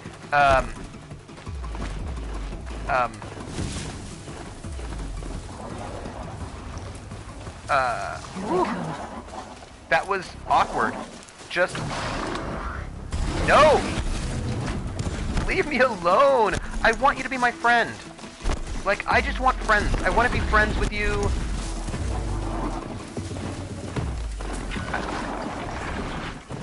That's all I want. Oh, wrong button. Oh my gosh. This is all super awkward. Okay, override. Come on, come on, come on, come on. No, go, go, go, go. Oh! This is not going to go well for me. Right now, this is not going to go well for me. It's cool. Oh, that was my friend. Sorry. That was my friend that got knocked down. Oops. Oh. So, that was a thing. Hi, Timmy. My friend, who I've, injured, and who's dying. Well, that was awkward. And I just need... Where? I don't even know where. Like, I just want... Let me... Here's what's going to happen. I'm going to get on this horse. And we're going to go to the... I feel like there's a save point that we can get to. And I'm just going to have... There it is over there. We're going to save. This is a sad, broken horse. And I'm very sad about it, and I even attacked it. Oh. Come on, Timmy. Oh, my poor ram. Like, this is very sad. I'm very sad about it. Oh. Oh. Look at it. So sad. Here, I'm gonna do a quick save. Alright, everyone. This is me. It is 3:30. It is time for me to go. I have to write a paper. I have to work on this paper that I'm giving in Seattle. So, next week, I will have no streams at all next week at all. Sparky. Hey, Sparky. Because my Thursday stream, there's no Super Duper on Wednesday, and then Thursday and Saturday stream, I'll be in Seattle giving a talk and seeing some folks and attending a conference. So next week, no streams for me, but the week after will be Super Duper and also... Super Duper and Thursday stream, and then also Saturday stream. So I'll be streaming, you can see me 3 times next week. Super Duper will be on Off the Table, and then my stream on Thursday and Saturday. So that will be me, so not next week, but the week after. And no Night Witches. No Night Witches. But... I've got to get some work done. I'm going to take my Fate book with me so I can get myself all together for running this game in Fate, the French Resistance, which will start in May, which will be really soon. And I also have got a couple other things in the back burner for summer, because I want to try to get some good gaming in over the summer. So I think it'll happen, but I can't announce anything yet because things are still being worked on. So I'm Trooper SJP. This is the Academic Foxhole. I died twice to falling off of things. Yeah, I've got to keep the back warm, but I'm going to go see the chiropractor, I'm sorry, the acupuncturist tomorrow. and the chiropractor on Monday, and I hope that will help get me together, because I'm like 8 days away from finishing the Hero's Quest. Like, I'm almost done with this Hero's Quest. I just have to do this. The next workout is one where I have to meditate for 10 minutes and, like, do a couple of, like, flutter kicks, but I don't want to do anything like that while I'm still got this thing going on. And I just have, like, 8 days left, and I'm going to finish it. And then I'll see what I'll do next. Anyway, thanks for being here, everyone. It is much appreciated. You can follow if you like. When I hit 500 followers, I'm going to do a stream in Pig Latin. And that's cool. And you can join me on Discord if you like. I will warm the back. I've got a thing over there. And what am I going to do? I've got a Discord. You can follow me there. You can follow me at Academic Foxhole on Twitter. And I've got a YouTube where I archive all of these things. And that's me for the moment. I'm going to go and read up on the Lindy Hop. And I will see you all. I will catch you on the flip side, everyone. Thanks. Thanks for being here, everybody. It is much appreciated. Take care, everybody.